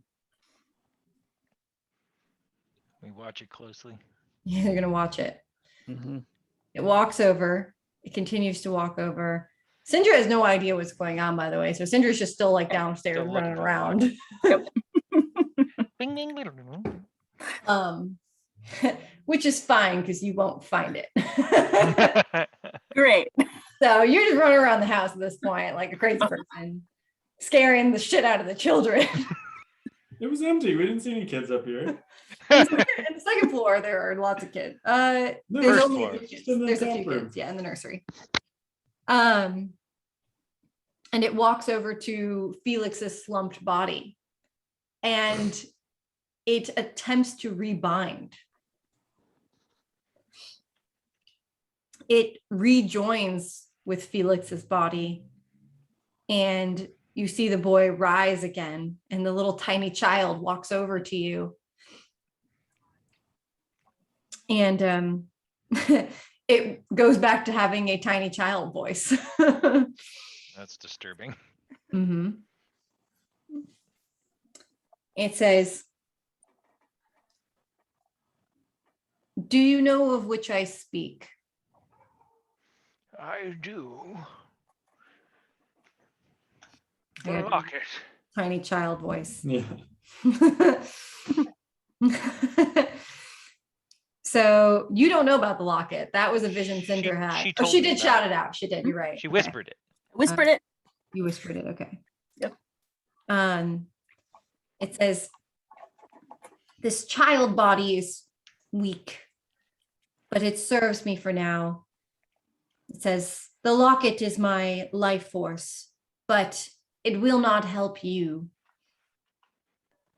What you are looking for is my creator." And it continues to walk back towards you, and lead the way. Almost, it said it like motions to Zug to move off the hatch to walk downstairs. For it to walk down the stairs? Yes, it's like motioning you all to like go, to like walk away. It's trying to lead you back down the the stairs. hatch after we're done discussing what you have to tell us. It squints its eyes. I can say he because Felix is a boy. He squints his eyes and he says, "You do not know of the dark powers." That's why we are going to have a little chat, isn't it? I'm He gonna sits growl to back down up his words. on the floor and he says, "I will tell you of the dark powers, but I want assurance that I will have free passage out of this place unharmed with my object intact." You have one option beyond telling us what we need to know. You do not have the upper ground here anymore, that is clear. If you impress us with the knowledge you have to impart, I will consider allowing you to leave unscathed. But be warned, what you have to say had better be impressive. Or And else. Kane lets that radiant energy kind of sparkle along his fist a little bit. Power man.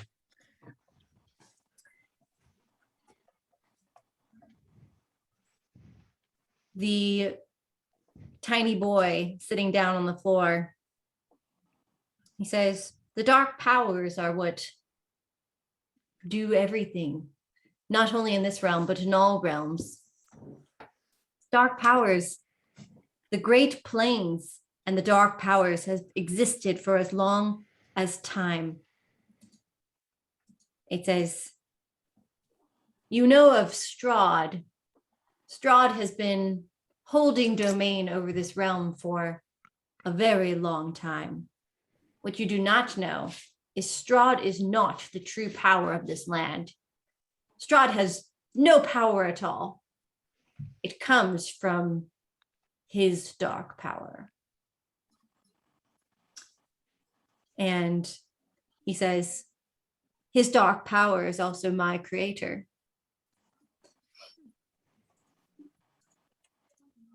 And he's kind of looking at you all to see if he has impressed you with his knowledge yet. When he's saying his, he's referring to a different his.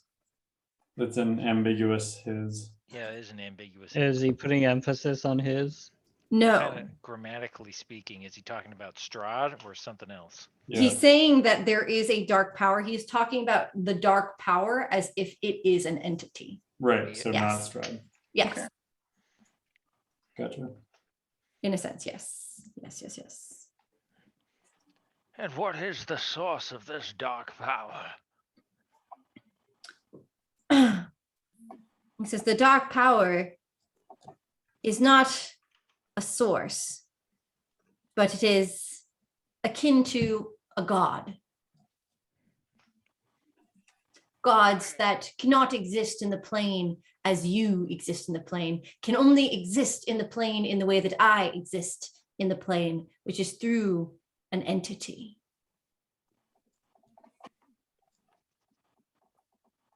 I think Kane is aware of the he's vaguely aware of the planes and like divinity and the different gods and stuff like that, right? So I will actually let you roll a religion check to see what resonates here about what he's describing with dark powers. 21. Oh. Damn, son. What about the rest of you? What are we rolling? A religion. Oh god. I have a +7 to religion. 11. 9. Okay, so nobody has any fucking clue what he's talking about except for Kane. So based off of Kane's knowledge, you have read about dark powers before. This is not the first time you are hearing that phrase. And a dark power, like he says, is kind of akin to a god. And you can think of a dark power like kind of like a corrupt god. So kind of like how the Morning Lord is a god that the people here in Barovia pray to. The dark powers are also gods. And they're kind of like human beings, but they're immortal. And they're still plagued with human needs, like hunger and justification and things that human beings need. And they basically are almost kind of like vampires in the sense where they're still kind of humanly. They still have human needs. They still need to eat. They still need to like have something to live on. And even though they're immortal and they can't like necessarily starve to death, being hungry is a horrible feeling when you're desperate for food. So dark powers are kind of like gods that are a little bit closer to humans, maybe more like a demigod. And they require a champion or a actual human who exists in a certain plane to act as their torch holder to feed them and to provide them with fuel. And dark gods basically hold power based off of your knowledge. Dark powers can hold power in a domain or in a plane, and only one dark power can hold power in a plane at a time. So what he's basically alluding to is Strahd is like a champion for a greater dark power that is holding over this domain. And that dark power is also what created him. I see. But that dark power doesn't necessarily exist on this plane. It like acts through Strahd. Yes, in a sense. So it has a domain over the plane through Strahd is what he's kind of alluding to here. Okay. And that's kind of what you know about dark powers. You have also heard of some dark powers. You've actually heard of a few of them. The very famous dark powers. You have heard of a dark power. What was your roll again? 21. 21. Okay, you have heard of a dark power called, I'll give you a few names. You have heard of a dark power called Thekri. Thekri is a dark power that feeds off of disease. So dark powers feed off of, Kane knows this, dark powers feed off of like souls and the energy that souls provide and feed them. So when a soul dies due to some sort of causation, that dark power is fed. So you've heard of a dark god called Thekri, and Thekri is a dark power that feeds off of disease or poxes. So if some mortal dies of her disease, she is fed by that. You've heard of a second dark power called, what is the name? Find it. Delban. You've heard of a dark power called Delban, and he is a dark power who feeds off of those who freeze. So if somebody freezes to death, Delban feeds on their soul. So each dark power has some specific sort of soul to collect to feed their hunger, kind of based off of their representative power. So Fekri is like Queen of Poxes. She feeds off of disease. Delban is the Star of Ice, and he collects souls who freeze to death. And so what he's telling you is that there is some dark power that has domain over this particular land that is connected to Strahd, and that also is the creator of this particular demon. So what you're also finding out, what you didn't know, is that at least the dark power in this domain has the ability to actually create demons. Who is This your is some maker? information you gathered. Yeah, in his times reading things and generally just being an old bastard who's seen and heard a lot of stuff. Yeah, dark powers are like not unknown knowledge or forgotten knowledge, but most realms at this point are not actually ruled by a dark power. And that is because most realms do not have the ability to have a champion that has that kind of hold and domain. And this one, Barovia, is a little bit different. Barovia is like secluded, it's weird, no one can really get out. So it's a little bit easier for a dark god to actually maintain domain over this particular realm, this particular land. In Abyssal, I'm going to ask it, what is your name? What is its name? Yeah. And it replies, I have no name. In Abyssal again, I'll ask it, and then who is your maker? And he says, and he scans Cain for a moment, and he says, the dark power that resides over this land is vampire. Fitting.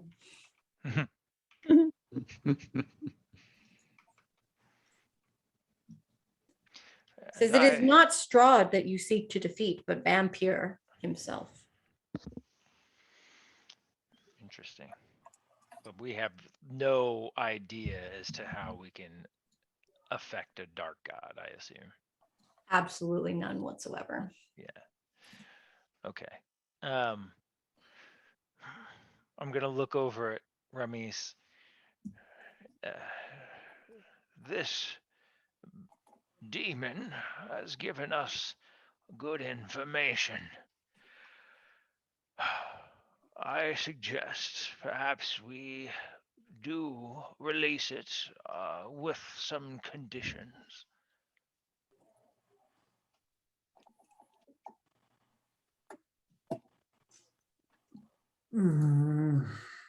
What conditions do you have in mind? Maybe you can tell us what ails the boy. Agreed. We must make sure that the boy is healed in whatever way we can, and also that this being does not do something similar to another person.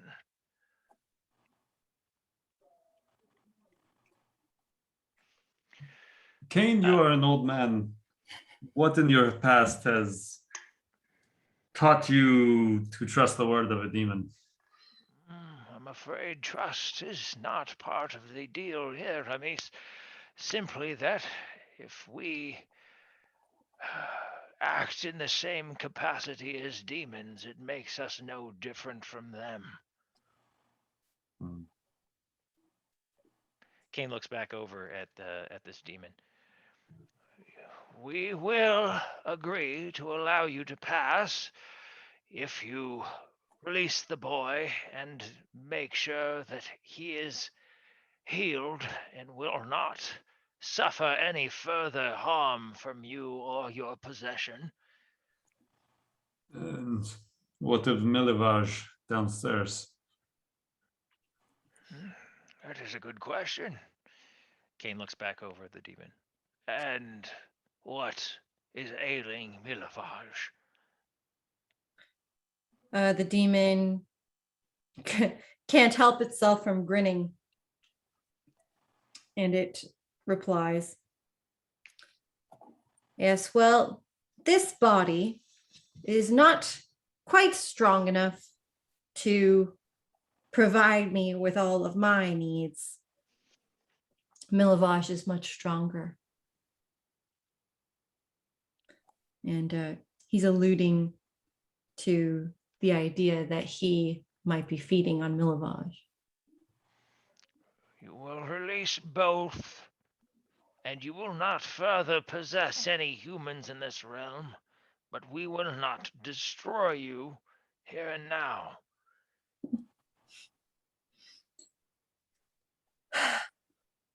He sighs and he says, fine. And he gets up and he says, I must return to my home then. Agreed.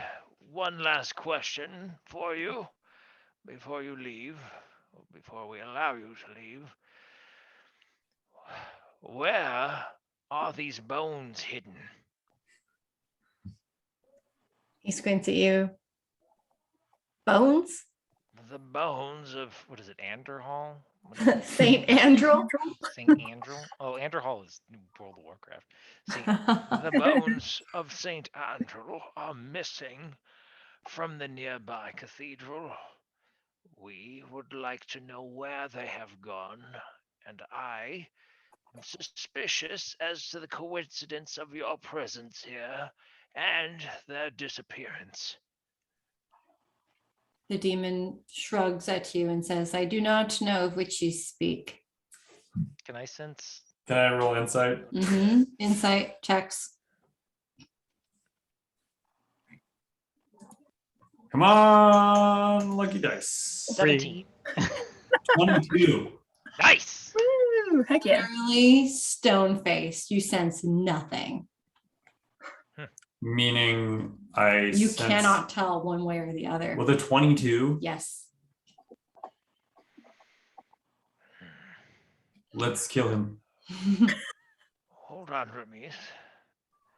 We can't know for sure whether or not you are lying, but if you were in our shoes, where might you begin a search?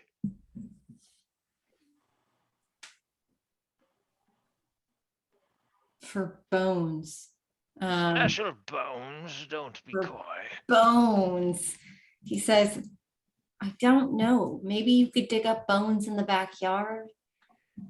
When you feed on human prey, you possess nothing of their knowledge. You are embodying this boy, yet you know nothing of him. I know nothing of Felix. Felix knows all of me. So, Interesting one-way relationship. yeah, no, with the religion check on like what you know about demons, I'm going to let that ride. And I actually think that all three of you rolled high enough to be able to like know enough about a demon. With a demonic possession, the person who is being possessed is like in the backseat of their own mind and can see everything and hear everything that's happening, but is completely helpless to do anything about it. But the demon doesn't know anything of the No, host. so it doesn't know about the host or anything of the host. Just So riding. Felix meat potentially is like in there watching all of this and like has no fucking way to like get out.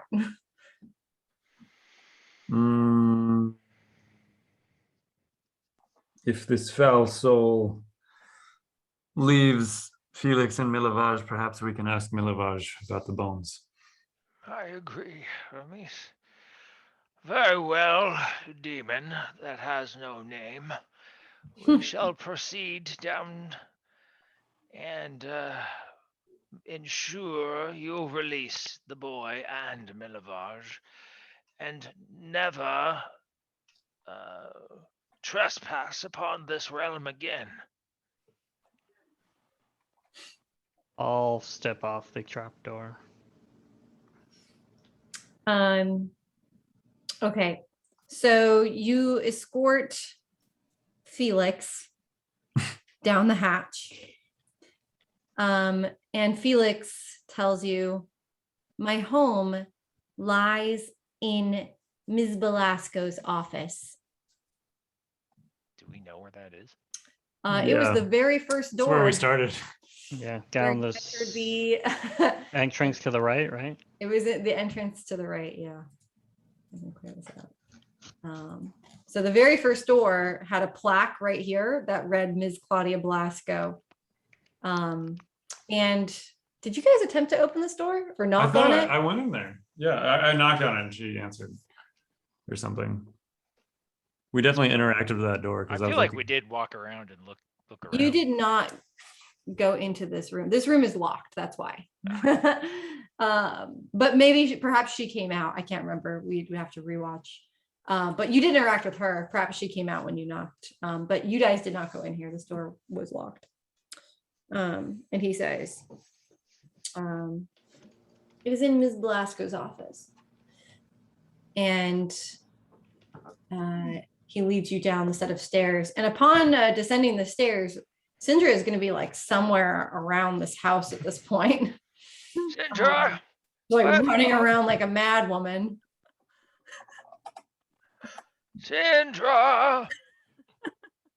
Kane knows that she's down here looking around for the locket, so he's Yeah. aware that he's gonna have to call for her maybe. And where is Sindra? I was. Where'd you wind up going? I mean, I was on the second floor. I would have just kept searching the rooms while you guys were all chatting. And if I didn't find anything, I would go down to the first floor and keep searching. Okay, so you definitely probably would have made it down to the first floor and kept searching, and you haven't found anything. Mhm. If you attempted to go in here, this door is locked, and you could attempt to unlock it. I would like to do that. Well, first I'd knock. If nobody answered, I'd try to pick it. Try to pick Um, the lock. So you knock on the door, and I'm gonna like assume that our conversation upstairs probably took like 5 minutes or so. So at this point, you've had some free reign over this area, and so this is going on during the conversation. So Sindra knocks on this door, and after 5 seconds or so, the door opens from the inside, and it is Ms. Belasco. She's in her Mhm. office. And she answers the door and she says, yes. And I will respond with, so sorry to bother you. My group of friends and I are, we're trying to investigate for something. Do you mind if I have a look around your office? A reasonable request. yeah. Excuse me, ma'am, stranger. Ms. Belasco looks at you and replies, absolutely not. What are you looking for? I know my office better than you. Punch her in the throat. She's very shrewd. I will let her know that we are looking for a locket. She says, yes, I know the one of which you speak. And she walks over to her desk and opens the top drawer with a tiny key. Nice. She pulls out the locket that you saw in your vision. She says, what do you want with this? This was Felix's locket. Yes, that's the point. My friends and I are investigating him for the strange happenings that have gone around here. May I look at it a little closer? She says yes, and she hands it to you. Mhm. And upon inspecting the locket,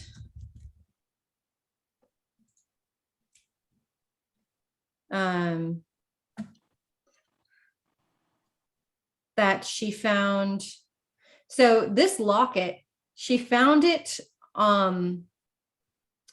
She says to you, this locket I found on Cedric's body when he died. And she hands it over to you, and it exudes. So it's a little bit rusted. It looks like it's made of some light metal material, maybe like tin or aluminum. It's in the shape of a circle, and there's an X scratched in the front of it, just like you saw in the vision. Yeah. And it's hanging on this chain, and it exudes almost like pulses with energy. Okay. I think I would say something to her like, I'll be right back with this. Give me just a moment. And I would sprint back to the group. Okay, she's gonna run up the stairs and sprint over to the group. How much are you inspecting this locket, by the way? Are you just like looking at it, or are you like gonna try to even open it? It's a locket, you could open it. I mean, I know that if it's destroyed, it would kill the demon, right? Was I around for Potentially. that part? Okay. Potentially. You have an inkling that destroying this locket would have some sort of effect on the demon. Oh shit, for all she knows, we're still fighting the demon. Mhm. Destroy the locket. I would destroy the locket. Yeah, if I think that if I destroyed it, the demon would be killed, I would try to break it. It's a Horcrux. Or stab it. I know, right? But I don't have Gryffindor's sword, so just try with my rapier, I guess. A rapier against the locket. Poke. It's like stabbing at a meatball. You're like, Step on it.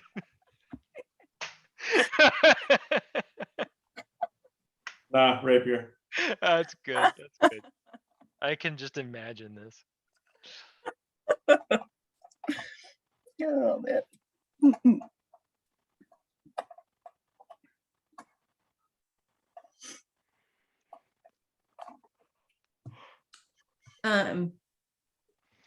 Yeah, so are you just gonna like try to destroy this locket right here now then?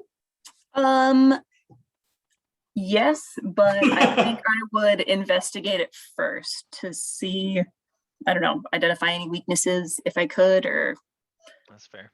like, do I think it can be damaged by a regular weapon?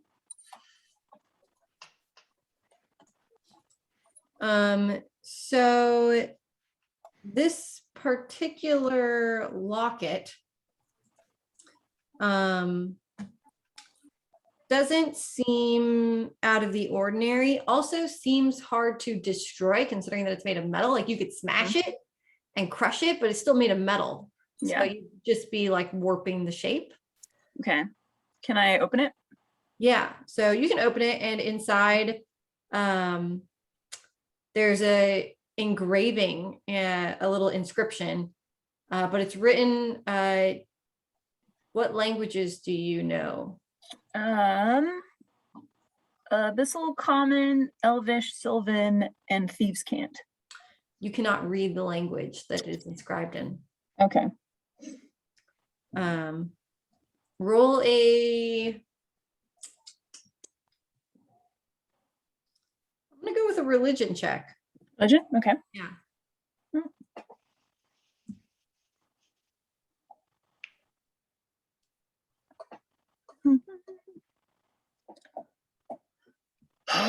Okay. That is going to be a 12. Okay.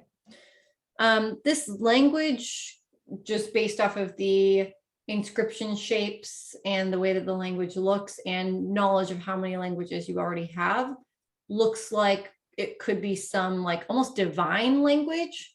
So you think that it's possible, like maybe Remis or Kane would be able to read it. Okay. Zug. Zug was a pastor in a past life. He's a priest. Okay, I think I would try to stab it with my rapier and see if I can do any damage to it, and then I would try to go join the group. I like it. Okay, so you stab it with your rapier and you attempt to do damage to the locket. It is a physical object. It's not trying to maneuver away from you. And you punch a hole through it. Okay. Nothing appears to happen. Okay. Because the locket stopped. Oh, it's not a watch. Never mind. It's still kind of it's still pulsating with the same energy, like nothing has changed. Okay. All right, then I would try to rejoin the group. Okay, you're gonna run upstairs, and you probably are gonna make it upstairs while the conversation is still happening at this point. That might take a few minutes, so I'm guessing there might actually be a moment where you run into the group on the second floor as they are descending. Like Okay. Okay. And as you run up the stairs and turn the corner, you see the party and the demon together in Felix's body. So you don't see a demon, you see tiny Felix. Okay. And again, looking at Felix and looking into his eyes instills the same feelings into you. Nothing has changed. You still feel anger and hatred and rage towards this thing. Okay. I think as soon as I saw him and my group walking with him, I would stop immediately and be like, what's happening, guys? And then I'd hold up the locket and be like, I found it. It's hard to destroy, well though. done, Sindra. Keep We've- stabbing it, but nothing's happening. Had a bit of a chat with this here demon. I see We that. have agreed to an exchange of information for its continued existence and it leaving those it has possessed and leaving this realm to go to its own. And you trust its word? No, I do not. Okay. And it looks at Sindra and his little Felix looks at Sindra and he says, hello, mother. Ugh, I'm not even going to say anything to it. I'm going to walk over to Kane and be like, there's an inscription on the inside of this. Can you read this? Oh, I take the. I can read Celestial. Is that good enough? It is in Celestial. Nice. Me just read Celestial too. No big deal. Everybody fucking reads Celestial.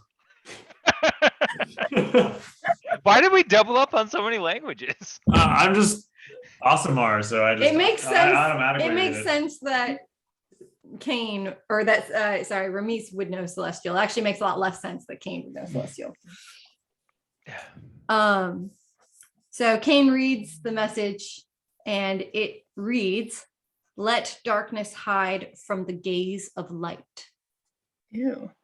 Oh, odd that this would be written in Celestial. It says that it essentially acts as a way for darkness to hide. And then Kane looks down at the demon with almost a smirk on its face. Or with Yeah, it, and you almost a feel smirk the on its same energy pulsing from the locket that Sindra felt.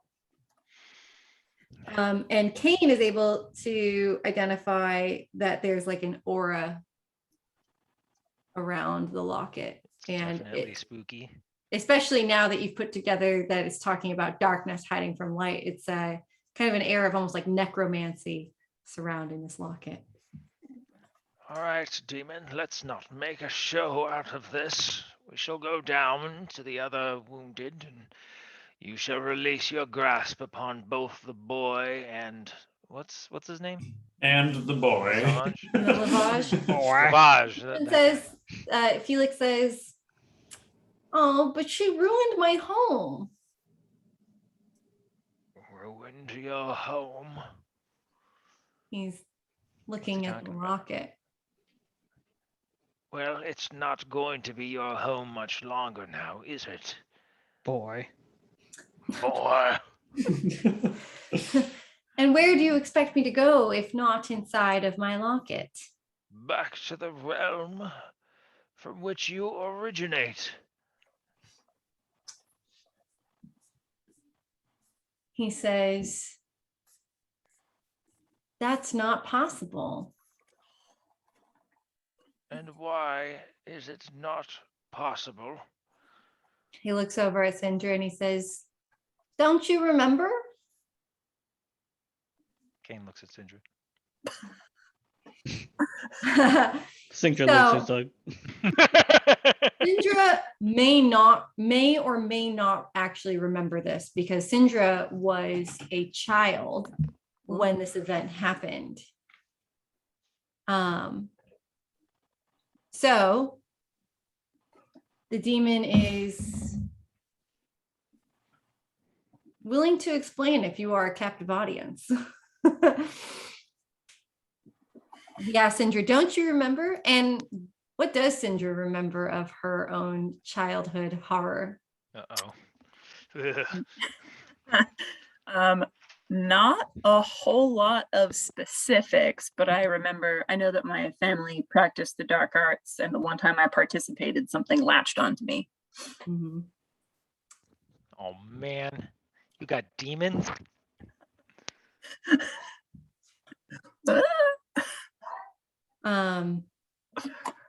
Yeah, so he looks at you and he says,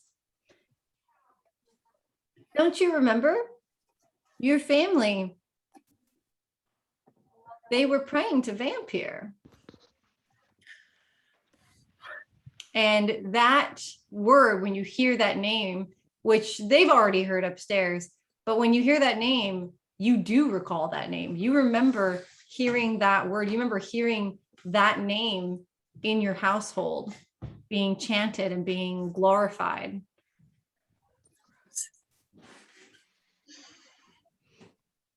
And suddenly these memories start to rush back to you.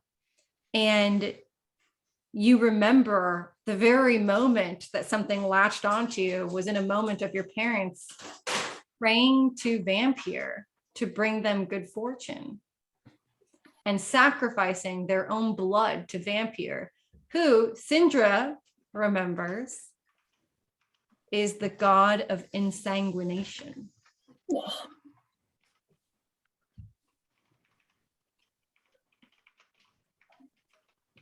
Vampire, fittingly, feeds off of extreme blood loss.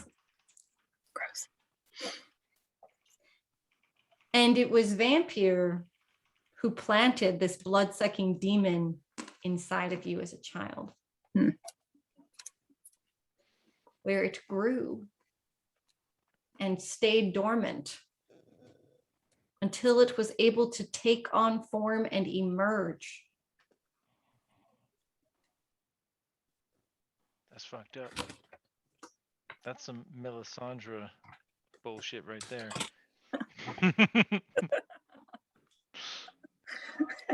Ginger recalls when the demon did emerge and it murdered her husband and ran off into the night.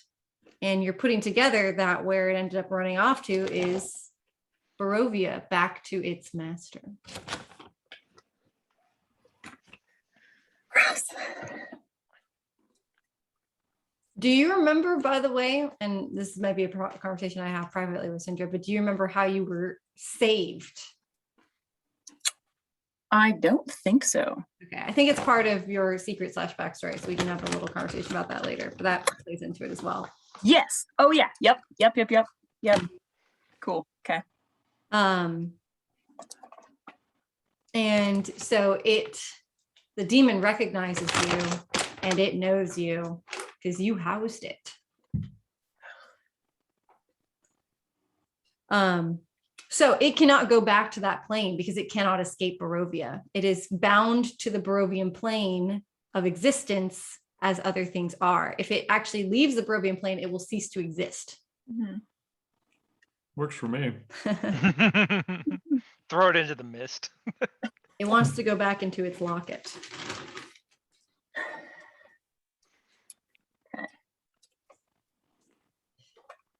Can it not get into its locket now because there's a hole in it? It can go back to the locket, but it seems disappointed. I think this is all a revelation to Get back Ramis. in there. I think Ramis would turn to Syndra and be like, it knows you. Yep. I told everyone what happened to me. Yeah, you didn't tell them the specifics, but you did tell them that some demon ripped itself out of you. Yeah, I don't think I'd just assume any demon we run into is like your baby demon. No, no, this is the only one. Yeah. Sandra, do you feel comfortable holding on to this locket with this demon within it? I think I can do that. I think it's the least I can do, considering what my family did to bring it into this plane. Perhaps that is the best of both outcomes. Mhm. Now the demon will be in its home and we will be able to keep tabs on it. Yes. The demon willingly returns to the locket and leaves Felix's body lifeless on the ground Lifeless. Lifeless? What the fuck? for but a moment.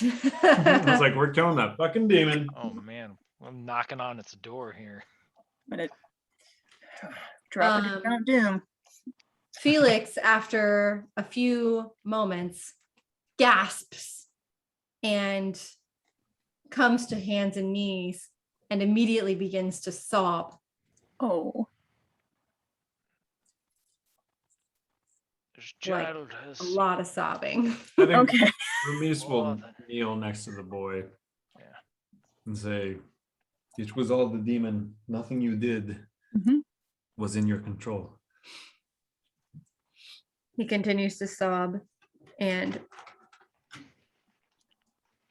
looks up through his tears At the most beautiful at creature. the most beautiful creature he's He's ever ever seen in fucking his seen. entire life.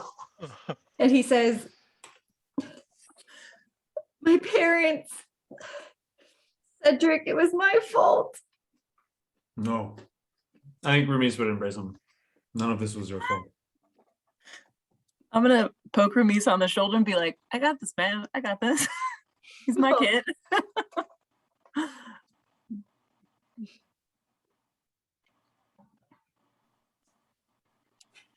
Oh,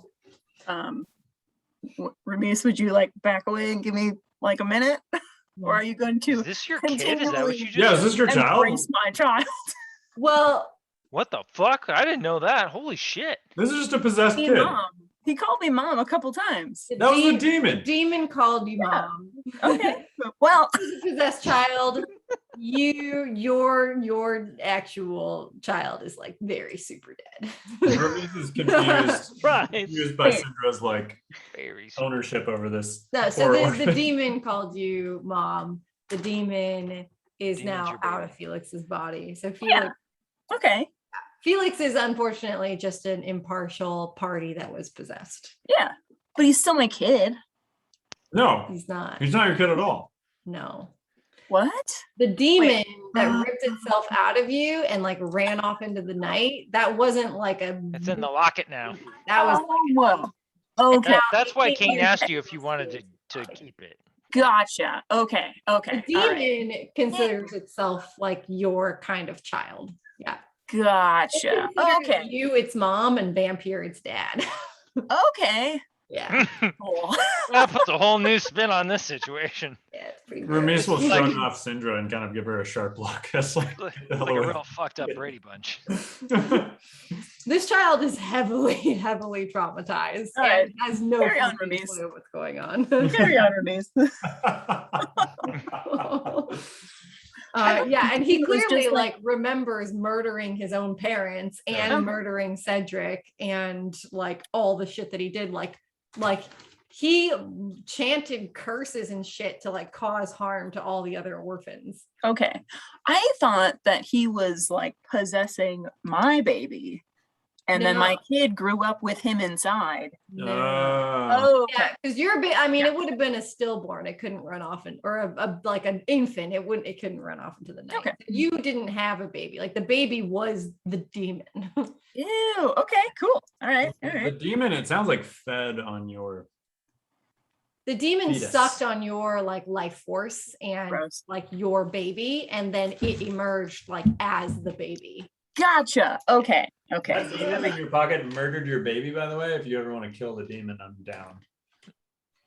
That's cool. Dang. This demon is Yeah. definitely responsible for a lot of trauma, Okay. but also seems to know a lot of shit. Yeah, it does. Okay, cool. Okay.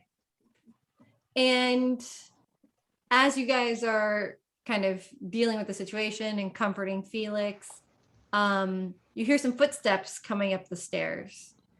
And you see Ms. Blasco followed by Milivoj. Oh, how's Milvage looking? Milivoj is awake and looks mostly restored. Wow. If not haggard. He looks a little tired, but he looks like he's okay. He's had a tough couple months. And Ms. Blasco is looking at Felix and seeing him crying. And she looks at the party and she says, What have you done? We have removed the infection from the children here. They may need rest, but should recover.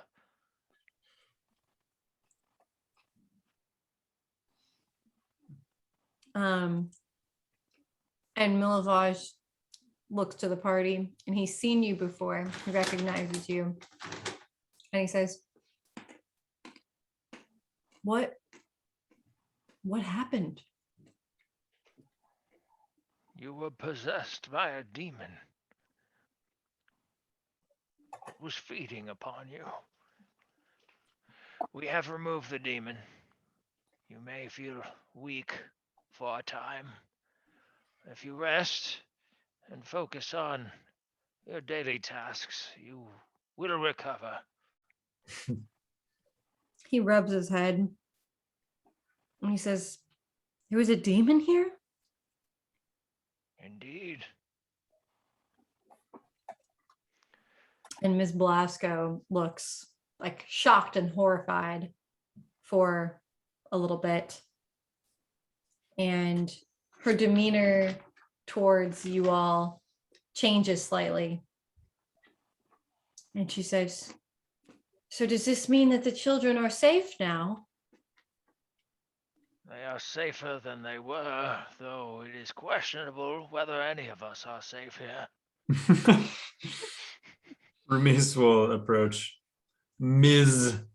Velasco, whatever the fuck, and say, the other children believe Felix was responsible for the death of Cedric and all of this madness. He will not be safe if they continue to believe this. That is a good point, Ramis. She says, Well, I appreciate your investigation and you helping us be rid of this. She says, I will take Felix now. I don't have much to offer you. She says, but it appears as though Milivoj has recovered from his illness and I can give you the healing potions that the doctor gave to us. That is very gracious of you. Where are the bones? Wait, was it? I cannot remember from the conversation we had, but Ryan, do you remember? Was it Milivoj who was working at the cathedral that we came to see to ask about the bones being hidden? Yes. All right. He's the grounds. Well, he's like the groundskeeper Right, slash digging around. And Yeah. Okay. Maybe you want to. oh, you want me to chat with him? Yeah, sure. I don't want to take over the session here. You've heard enough of Kane. You're doing so well. The kid doesn't speak Abyssal, so I've been speaking Abyssal this whole time. Sorry. Ask him in Abyssal. Your response, fuck. I think Ramis will. So I think I don't think we're mapping this anymore. So No. maybe I can, Hide your screen. Ramis will turn towards Milavage and say, but we were here looking for you, and we only happened upon this demon. he says, you were looking for me. Yes. Do you know of St. Andrew's bones? I do. I assume you are here looking for them. They are not here. I did take the bones. I am responsible for that. But I only did it to do the same thing that we are all attempting to do, which is save these children from harm. I sold the bones. I was requested to steal the bones. I sold them to the coffin maker who asked me to do it and paid me a large sum. I used that money to feed these orphans and take care of the grounds. We are running out of resources here. You may be able to go speak with the coffin maker. His name is Henrik. His shop is just across the town. What can you tell us of this coffin maker, Henrik? I do not know why he wanted the bones. I did not ask questions. He simply came to me and said, please steal these bones. I don't even know how he knew about the bones. But he requested that I give them to him. I did, and he paid me a large sum. Henrik is a man of very few words. Anyone who would know of the value of these bones and ask for them to be retrieved by a third party must not be of any kind of decent ilk. He says, well, Henrik is generally short on words, but he's not a bad man by any means. He's just a quiet man. He says most people avoid him as he isn't much of a conversationalist. But even though he is a little depressing, he's not a bad man or an evil man as far as I know. Evil appears to have had quite a grip on this town. Sorry, I didn't mean to interrupt, Rand. Were you about to say something? I was just going to scold Milavage.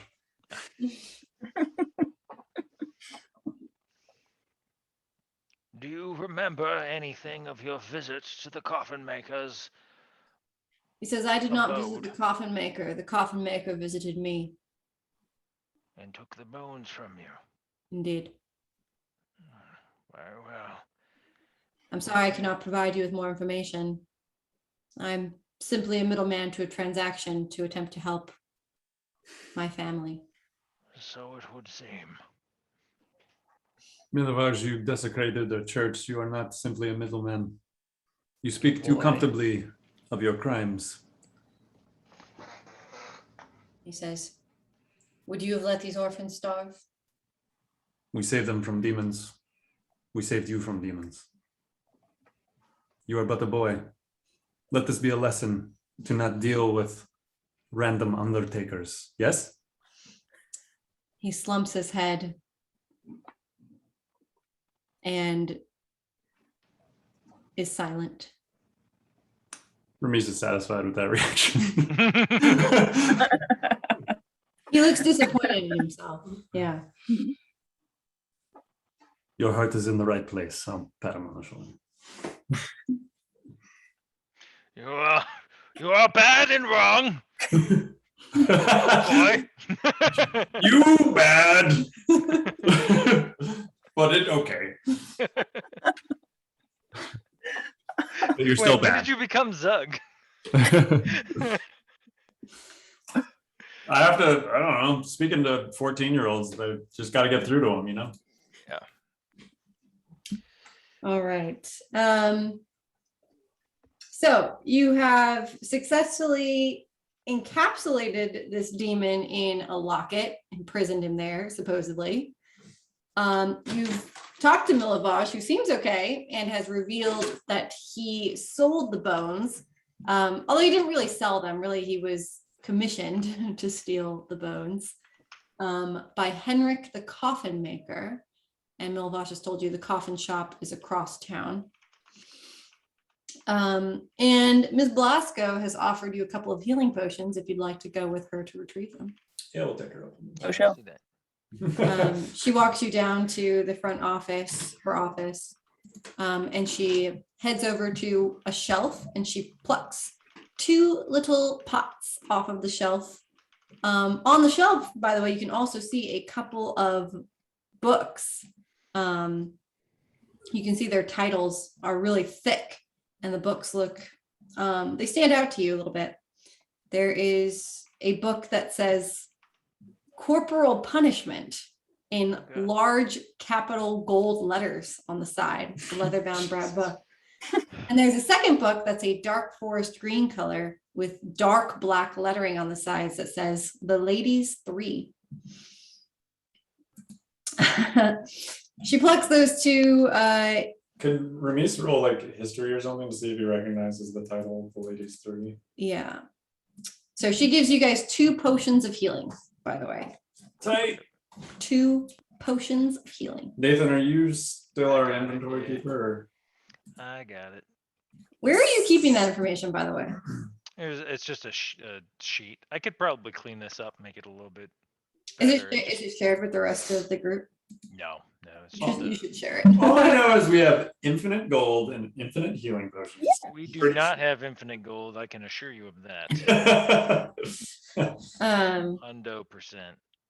So yeah, so the book, The Ladies 3, What kind of potion? Sorry. 2 potions of healing.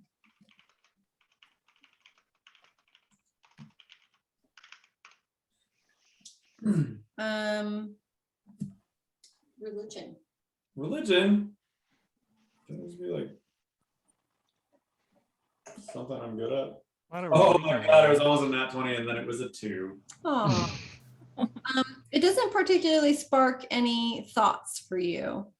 But the book is flashy and catches your attention because it just looks very it looks worn, but it also looks it's got an air of importance to These it. were the next to the potions? Yes. I think not recognizing it, Ramis will, but he knows she was given these potions by the doctor. Yeah. Were you gifted these books as well? Ms. Blasco replies, the Corporal Punishment book, that was one that Father Lucian gifted to me. She says, it actually speaks much on the negative effects of corporal punishment on children. I'm happy to hear this. She says, yes, this details several abusive practices in parenting children and their negative effects. I was trying to understand who or what might be hurting the children, and so that is why I have read this book. I was also hoping to potentially understand Felix's strange demeanor better, but it appears as though we've solved that problem. If you'd like to take the book, I have no use for it anymore. No. What of the other one? She says, yes, this one was gifted to me by Danica. Danica Mardukov, who was the barmaid at the Blue Water Inn. What the fuck is Danica doing around slinging books? She says, this one I have not quite read, but it apparently talks about history and lore of lands. I don't really have much use for this one either. She says, if you'd like, you can have it. It's all I can offer. I wouldn't mind borrowing it. We visit town often enough. I can pass it back to you when I've read it. She says, yes, Danica gave me this book because she thought that it's possible that reading up on this could give insight into the strange tragedies that have been going on here. But again, now that we have solved the case, I think it would be fine if you wanted to have it. The Three Sisters? It's called The Ladies 3. The Ladies 3. Mm-hmm. Okay. So you want both the books? No, She'll give them to you. Ladies 3 all the way. You're going to take Ladies 3. Sounds like an excellent You don't novel. want the toxic parenting book? No, thank you. Okay. So you take the book, The Ladies 3. I'd like you to make a documentation of that in your inventory. Done. It'll go right next to Top Hat. Nice. Um, You go inside the top hat? I mean, we never specified how large the Top Hat is. No, we didn't. and you are coming up on evening now, and Ms. Velasco says, if you'd like to stay here, I can offer you a room. I have grown weary from the combat we've endured. Rest would be helpful. You guys also don't have to stay in tiny child beds and can go to the Blue Water Inn if Yeah, you'd I think like. we Are we Probably in the did same that. town? Yes. Oh, yeah, that's right. We didn't leave. You're still in Okay. Valaki. That's Um, good. For And some you're reason, I actually had in my quite head we were close. in some You're other. really town. close to the Blue Water Inn. You're like a 10-minute walk. Oh man, we're definitely doing that. Maybe 15-minute walk, but yeah, pretty close, walking distance. So Ms. Blasco thanks you again. Her demeanor towards you has shifted quite drastically. She's quite thankful to you all. And she says, and if you do find yourselves needing someplace to stay in the future, our orphanage will be open to you. We appreciate your efforts. And she nods at you and bids you adieu. And it's getting close to nighttime. It's probably maybe 7 o'clock or so. So it's starting to get a little bit dark. And yeah, you guys definitely used some spell slots and had an encounter. So it's up to you guys to decide where you'd like to go or what you'd like to do at this point. We still have time in the day if you want to do more stuff. It's also been quite a busy day. Yes. You guys all in the same day took a dress, went to the church, talked to Father Lucian, talked to Yeska, went to the orphanage, talked to a bunch of orphans, fought a demon. Mhm. Yes. All day. So It was a good day. I assume you're probably pretty tired. Yeah. It's my assumption. We're certainly not talking to the old coffin maker until we've had a quick shut eye. Mhm. I have a feeling that's not going to go well. Yeah. So where would you all like to head now this evening? I'm thinking that there should be some, so for example, with nighttime activities, with lodging and sleeping and ultimately camping, there can be time for inter-party discussions and or reading of texts. You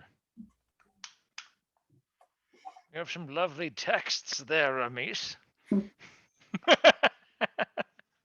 Keep your eyes off my texts. My words are down here. He says, naked.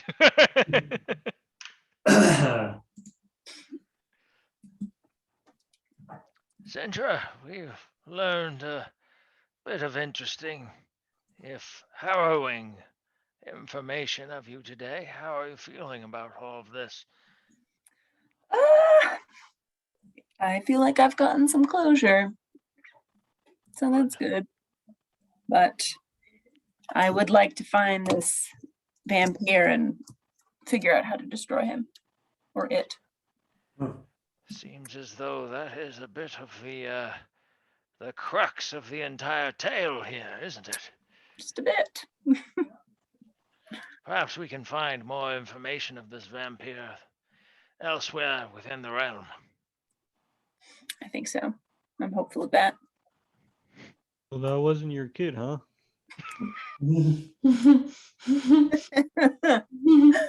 Well, the darkness was.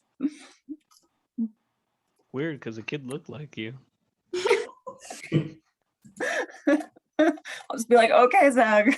All right. Oh my God. If I wanted to wear the locket, would I know? Like, would it do anything to me? Could I just wear it? to I keep mean, it you safe? feel the necrotic energy, but that's Okay. probably about it. Yeah, okay, I'll put it in my bag. Nothing like the spawn of vampire dangling around your neck. You betcha.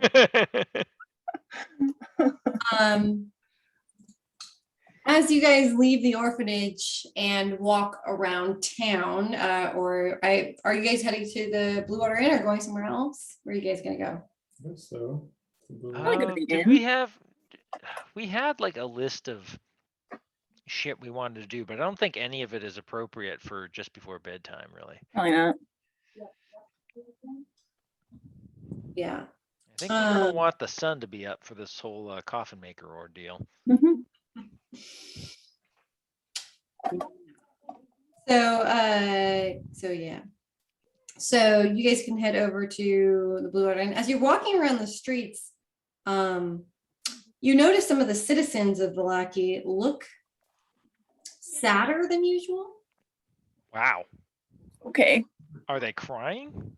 No, they just look a little bit Morose. morose. That's a good word. They look kind of just even more sad than their normal look. And to be fair, like the people of Vallaki are nowhere near as sad as the people of the village of Barovia. But they kind of are looking almost as sad as the people from the village of Barovia. Everything sucks here. Yeah. And eventually make it to the Blue Water Inn, and the people inside the inn look even sadder somehow. Jesus. Lots of sad looking people. I don't like these people. Even the barmaid Danica looks a little sad.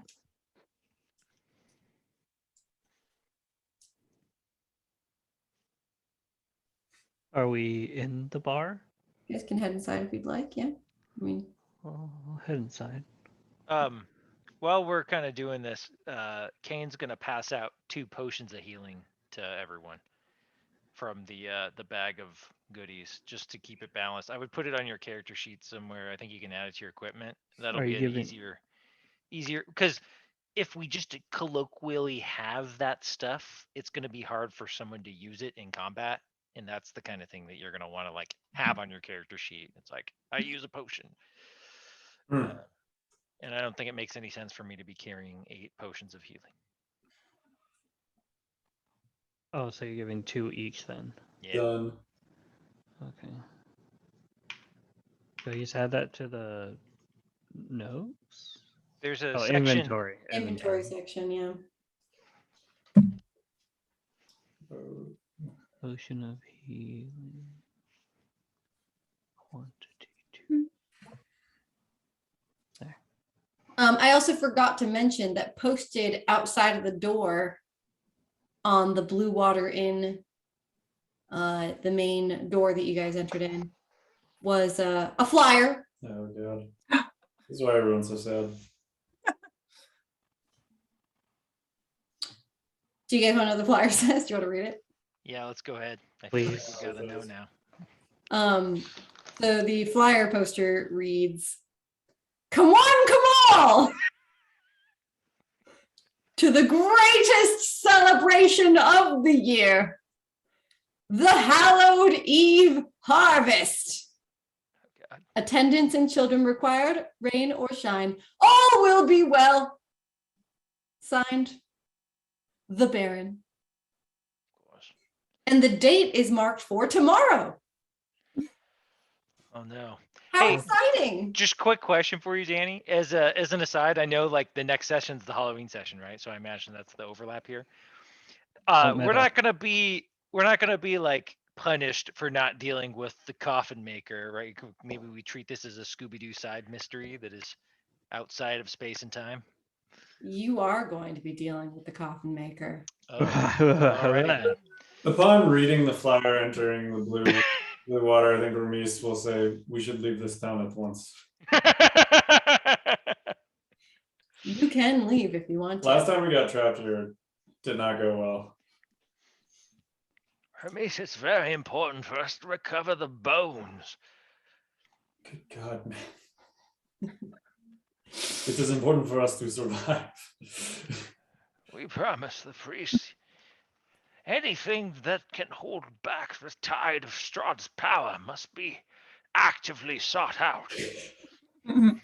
So here's the deal. I would like to wrap today's session, but I'd like you to do your nighttime things so that on our Halloween session, we can start the day.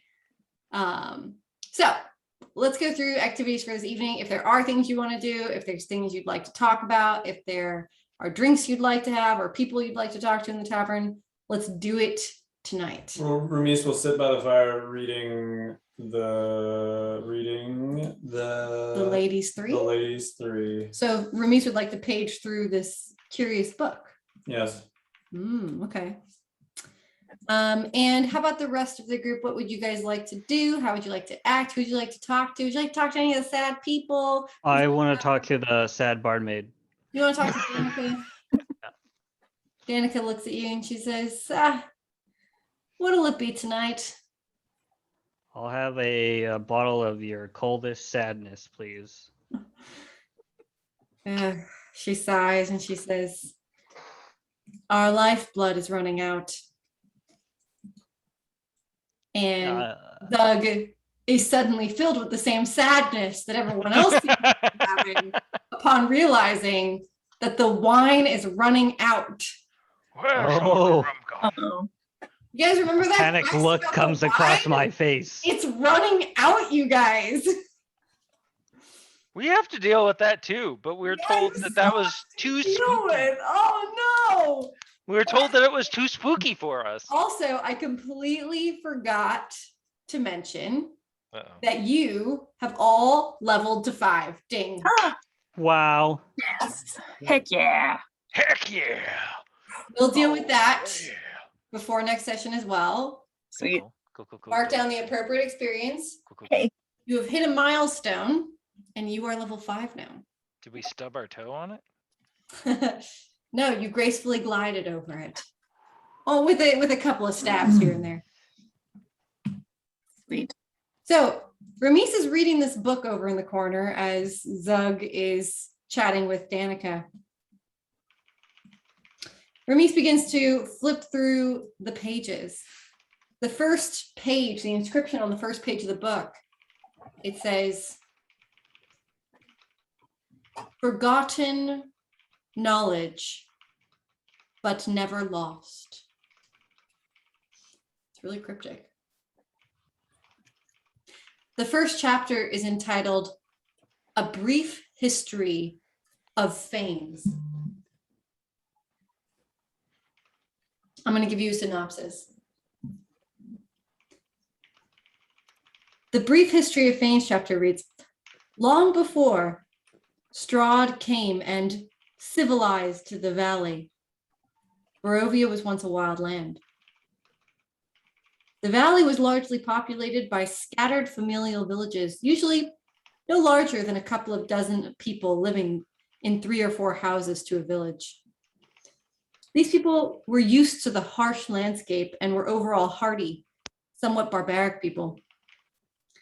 There were also groups of forest folk that lived in the wilds and did not settle.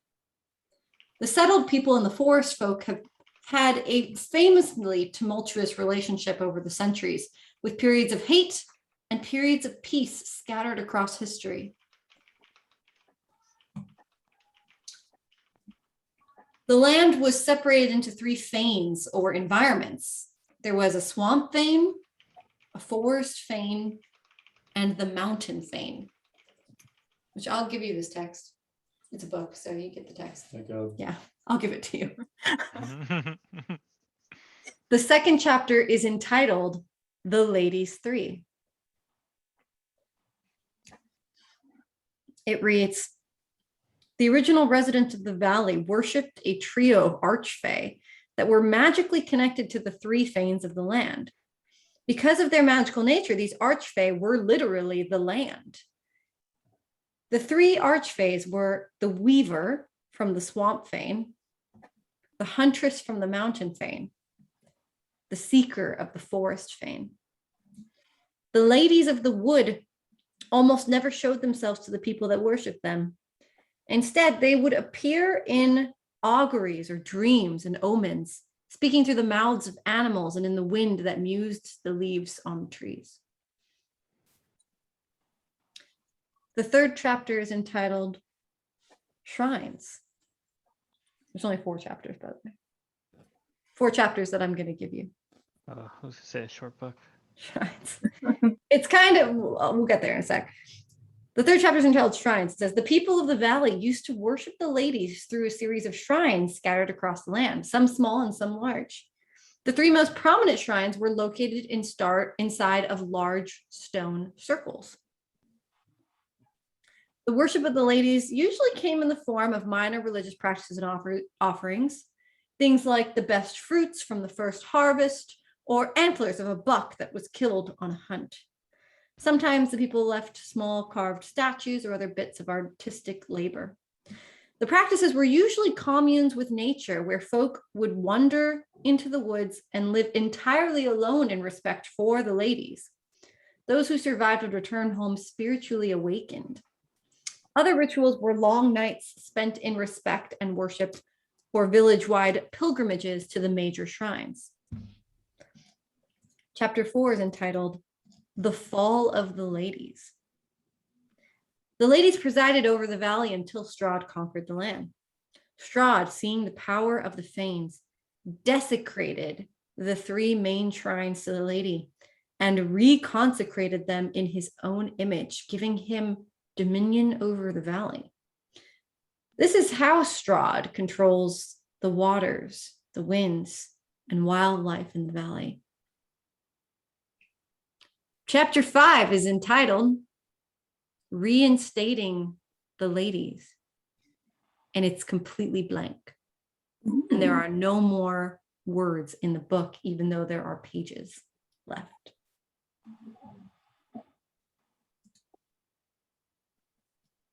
Neat.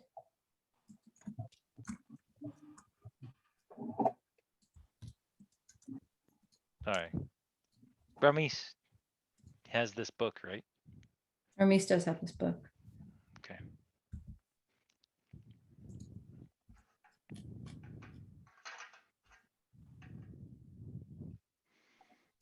Okay.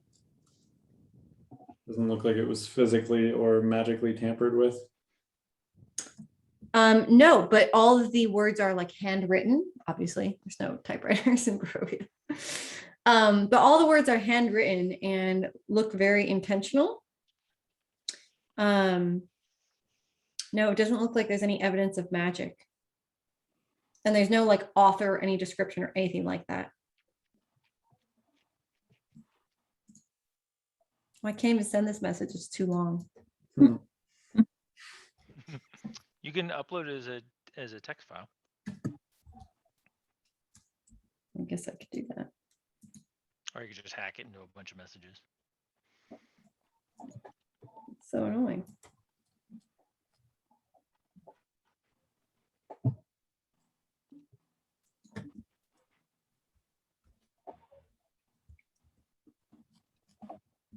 Okay, I hacked it. There it is. Sweet.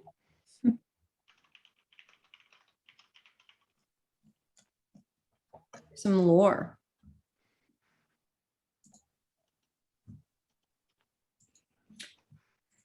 Okay. So Hermes, you finished reading this book. Mhm. As much information as it contains anyways. That's fine. And Hermes is done for the evening. How about the rest of you? I'm still panicking over the wine almost being gone. That makes sense. I would order a drink and just stare off into nothing. What drink? There's nothing to drink. There's the wine's almost gone. They have water? I don't know. Oh my gosh. Whatever. Yeah, orders a thing I water can and sip stares on. off into Desperate. the She's just abyss. going down to the bar for a glass of water. The barmaid just looks at you, glares. She's not sad anymore. She's just angry. Where's Ez? Yeah, Ez would have been outside of the orphanage. She did not come in with you guys. So did she come Um, back to the inn with us? You actually haven't seen Ez. When you came out of the orphanage, she was not there. So you haven't seen her. You don't know where she is. I'm gonna ask the barkeep if she's seen Ez. It's pretty easy to spot. So She says, I have not seen anyone who looks like that.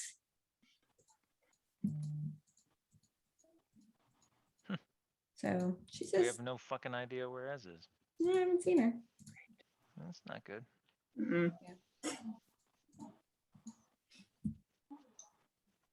You don't know. Hmm. You assume Ez can probably handle herself, though. But can we handle ourselves without her? Not.